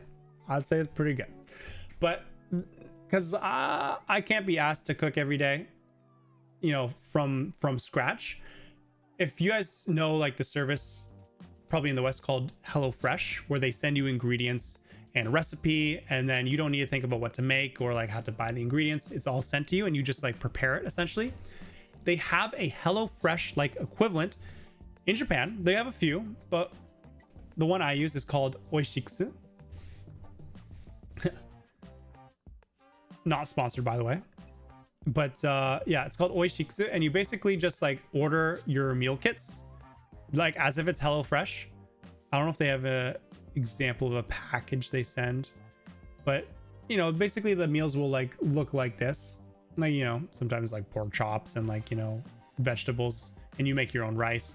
And yeah, often it'll be fish or like renkon and whatever vegetable, like, you know, kind of standard Japanese foods. And yeah, they just send it to you and then they give you the recipe. I'm reading the recipe in Japanese. You gotta give me that. And I am technically cooking it. It's very, very easy because you just read the rules and you just like, you know, cook things. But that, okay, this is my level of cooking. All right. So just be aware this is who you're asking the question to. So I would like to improve my cooking skills. If you want to improve your cooking skills, I mean, if you did like a meal kit service like this, if you're living in Japan, maybe that's a little baby step because you have all like the recipe and, you know, rules laid out for you. But otherwise, you could go to like cooking classes as well in Japan. Like if you're just like visiting Japan, they'll do like, you know, ramen making experience or sushi making experience. But there'll also be like legitimate like cooking classes. If you live here as well, you can, you know, go to those. I think there are some YouTube channels as well of people who cook Japanese food. Japanese food cooking channels, YouTube. Because I know my Taiwanese friend back in Canada used to follow one of them. I'm not sure which one it was because I only saw it in passing. But there are a lot of channels. Like I'm literally just pulling this one out of nowhere. Japanese cooking channel. 500,000 subscribers though. And yeah, I'm sure they'll teach you like how to make Japanese food. So maybe you could watch some of these videos. I'm sure they'll show you the ingredients. There's literally someone making it for you in front of you. So you just got to copy them. Udon here. Best noodle, by the way. I'll be taking no opposition. Udon, best noodle ever. So then you can learn how to make it. Yeah. So maybe just check out some of these Japanese cooking channels as well if you want to get better. Boom, boom. And what is up, Benji West? Love to see you in the chat. I hope you are, I don't know, are you coming back from a trip right now? But glad you can make it to a couple minutes of the stream. Appreciate the support from my boy. I feel like I listen to podcasts and stuff from time to time and find myself understanding most, but not that much like every day. Does that make a difference trying to speak? Yep, for sure. I mean, I think getting better at speaking does start with listening as well and just understanding what the words sound like. It'll take a while though. And I do love my udon noodles too. Great taste. Yes, Nora. You know the best noodles. I just feel like udon, just because it's like thicker, like you actually get to taste the noodle. Whereas like, you know, of course ramen's nice, soba has a unique flavor, but like just the udon noodle, it tastes like what a noodle should taste like, in my opinion. Just so good. I'm making chicken teriyaki right now.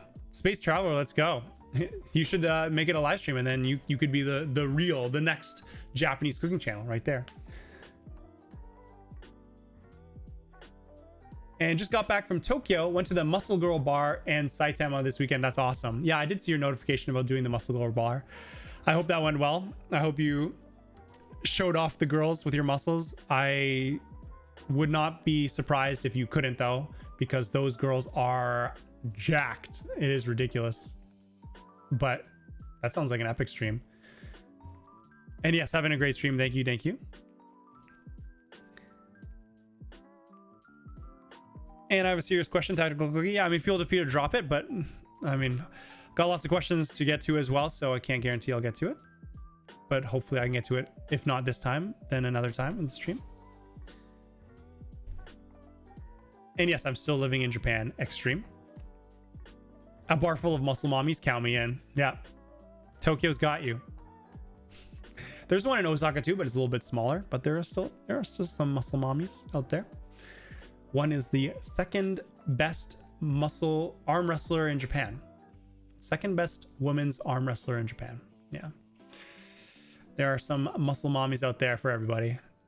All right, let's see if I can get to another question here. Do you think it's worth being a teacher in Japan? Yeah. I mean, we all know the classic way to get into Japan.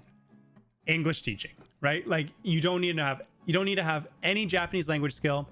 You just come in with knowledge of your native language, hopefully English.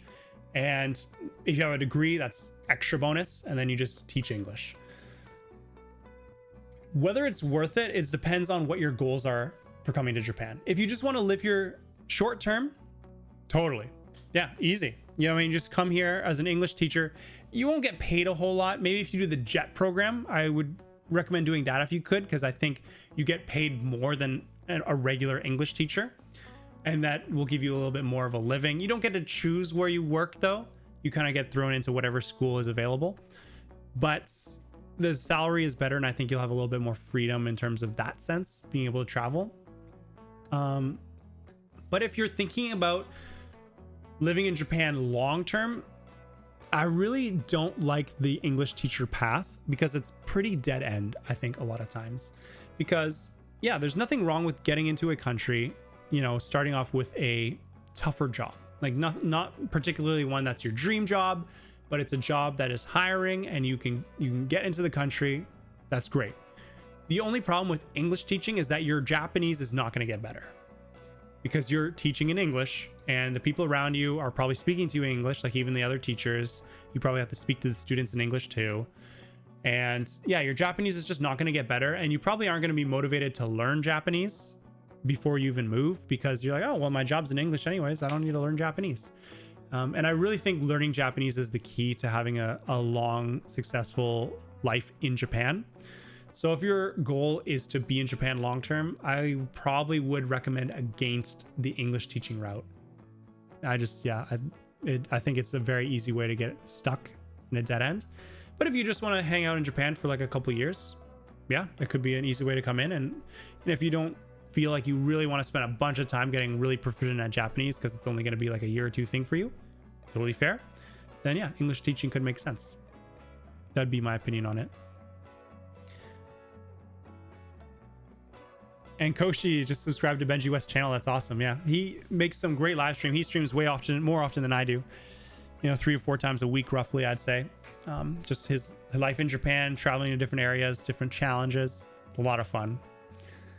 Would recommend.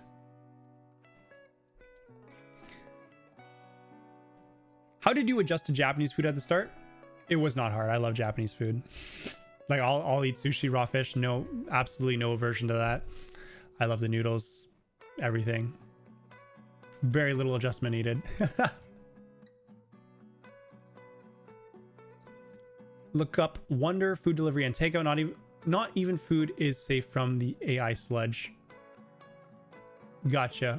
So food delivery and takeout. Okay, so probably like an AI content creator making Japanese food stuff. I don't know. Yep. Yep. That is AI. That's how it be sometimes.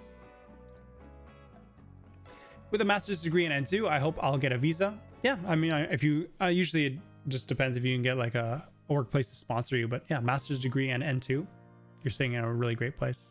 It's awesome. And Kaito-kun, have you eaten ika no shiakara? Ika no shiakara. What is that? Squid something. I don't know. It's sounding kind of sus. What could be shiakara? I don't like the look of it. I do not like the look of it. Oh, shiokara, but it's pronounced shiakara. Ika no mi to naizou wata o shio de tsukite hakkou sasete. 日本の美味しい伝統的な食べ物です。美味しいって言えるかな？美味しくなさそう。お酒のつまみや温かいご飯の上に乗せてよく食べられてます。That looks... Why does it look like shirako but pink? That doesn't sit well with me. So it's like made from squid meat and guts. You kind of lost me on the guts here. So squid meat and guts in salt and hakkou. What's hakkou again? What's the English of hakkou? It's like fermented. Yeah. Okay. So fermented squid meat and guts in salt.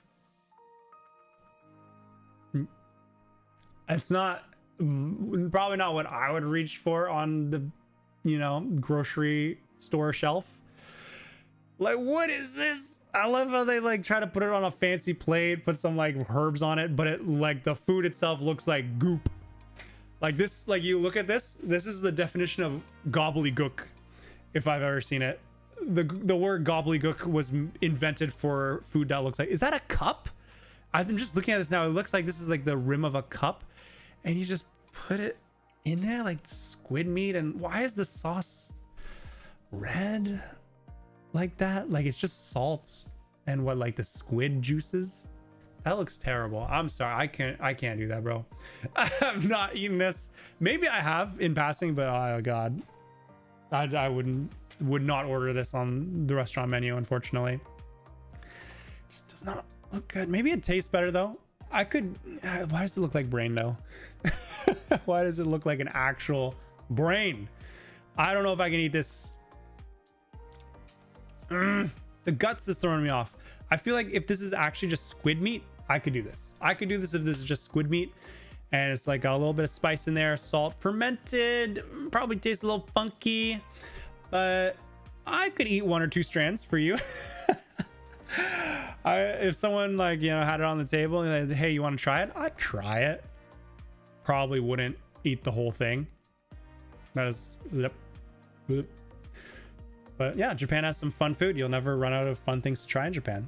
And this, ika no shiakara is a fun, exciting Japanese food that you can try. A Japanese food that you will never find in the West. Ika no shiakara.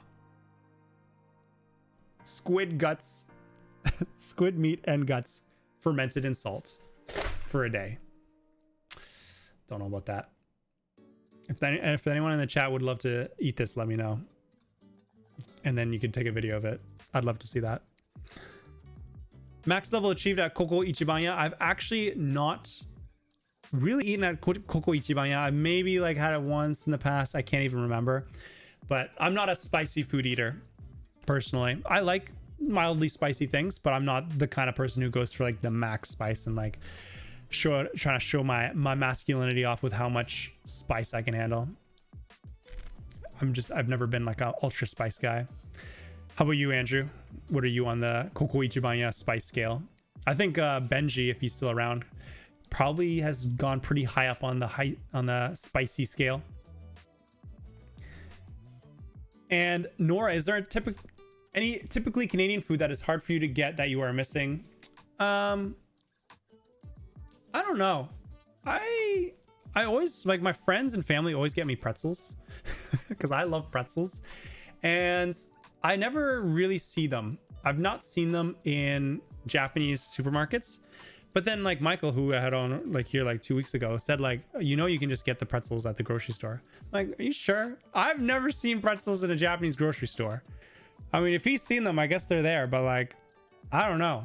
I haven't seen them. I haven't looked for them because they're kind of on the second floor of my grocery store that I don't usually need to go to the second floor. But maybe I'll take a closer look next time, see if they're there. But yeah, I love pretzels. Freaking salty, yummy, delicious. Num num num num.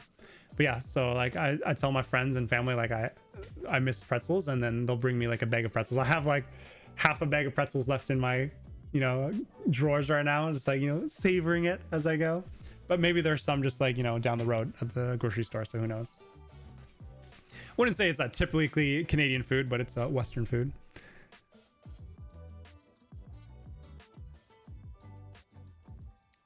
And taco wasa is my nemesis. Oh, that's a classic. Taco wasa. Taco wasa. Good old octopus and wasabi. Popular Japanese pub snack. It is popular for sure. Yeah. Yeah. I like octopus. Like, I love octopus sashimi and sushi. But yeah, the taco wasa, it tastes different. Like, in theory, it's just octopus and wasabi, but the octopus they use doesn't taste good. It literally looks like slime. Like, look at this one. It just looks like slime. Why would they do that? And like, yeah, it just tastes slimy.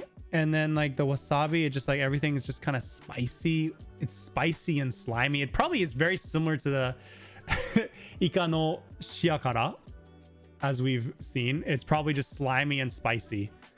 Honestly, the ika no shiakara is probably just like a rich man's taco wasa. I would guess. Yeah, not a fan. I ordered this a couple times thinking it's actually going to be tasty because I'm like, I like octopus, I like wasabi, and I'm always disappointed. I always fell for this trap like 3 or 4 times in my life. Hi, it's really yummy, says Kaito-kun, talking about the ika no shiakara. Really? Are we sure about that? Are we sure about that? Kaito-kun? I don't know if I could believe you.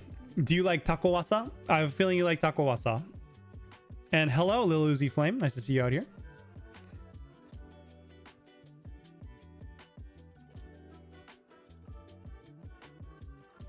And when looking at this, I'll stick with my option. Okay, so even Kaito-kun, who likes the ika no shiakara, is not sold on the taco wasa.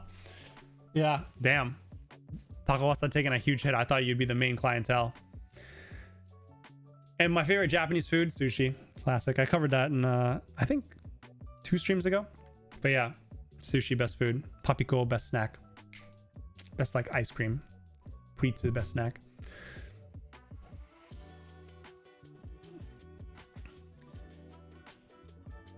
And Tactical Cookie, apologize sometimes I talk like this, like I don't know, negatively, or just like these criticisms of Japan, and no problem. I mean, like, it's good that you're just like speaking your mind and asking some like thoughtful questions. Yeah, I mean, as long as it's not just like overly negative and it's just like you're genuinely trying to like understand, like, you know, share your thoughts, hear our thoughts and all that, and it develops discussion. So it's all important. But yeah, with that being said, it is 11:05, so I think we can start wrapping up the stream. And Nora says, do you like the small crunchy ones or the big soft ones more? That is a good question. I like both. We're talking about pretzels here, right? Yeah, I like both. But yeah, the big soft ones I really like, but you can't get them anywhere. Like, they're only at like festivals and stuff. But yeah, I love these. I eat them up all the time. Nom nom nom nom. But yeah, I have not seen like one like this in a long time. But yeah, I really like it. I like both, but because that one's rare, yeah, hell yeah, I eat that up. But yeah, anyways, it is 11:05, so we are 5 minutes beyond our stream time. But it's always a pleasure to talk with you guys, answer your questions as best I can, and honestly learn a lot from you guys as well. And I love to see you guys talking in the chat too. Love to see the little connections going on there as well. And Bilal Zashan, how often do I stream? I stream twice a week, every other Sunday, 9 p.m. to 11 p.m. GST. And お疲れありがとうございます、カイトくん. Yeah, so yeah, great stream. Appreciate it. And yeah, whether you stayed for 2 minutes or the whole 2 hours, appreciate you guys showing up. Like the regular faces that we see out here, as well as the new faces as well. Like it's always, yeah, it's always really nice to see you guys in the chat asking your great questions. And yeah, I've said it so many times before, but I really learn as much as I intend to teach you guys. Like I learned so much more about Japan and how it's viewed, and these new rules that I look up, and these new foods that look absolutely terrible. Oh my god, I'm gonna delete this picture from my memory. But it's really interesting to learn about them as well, so I really appreciate you guys bringing it up. And yeah, Miko, sorry that your question couldn't show up. I do try to get to as many as I can, but can't always get to them all. So please, come to the next stream, or whichever next stream you can join, and ask it again, and hopefully I can answer it that time. But I appreciate you coming here and taking the time to watch the stream. But yeah, with that said, enjoy the rest of your 2 weeks until I see you next time. And I am working on a new video, of course. I'm working on 2 new videos currently. So hopefully, yeah, we'll have a couple new videos to upload within kind of a short span. Like I'll probably work on them it'll probably take at least a month and a half, I'd say, just based on the timing of how they work. But maybe I could reveal some more of previews of what those videos are going to be like in a later stream. But look forward to those as well. They are very much in the process of being made. But yeah, anyways, thank you guys so much. And without further ado, good luck on whatever you're working on right now, whether it's studying Japanese, just learning about Japan, or maybe planning for a future move to Japan, or even just a trip. Best of luck with whatever your endeavors are, and appreciate you guys watching. And I will see you guys in the next one. Tokuyuu out.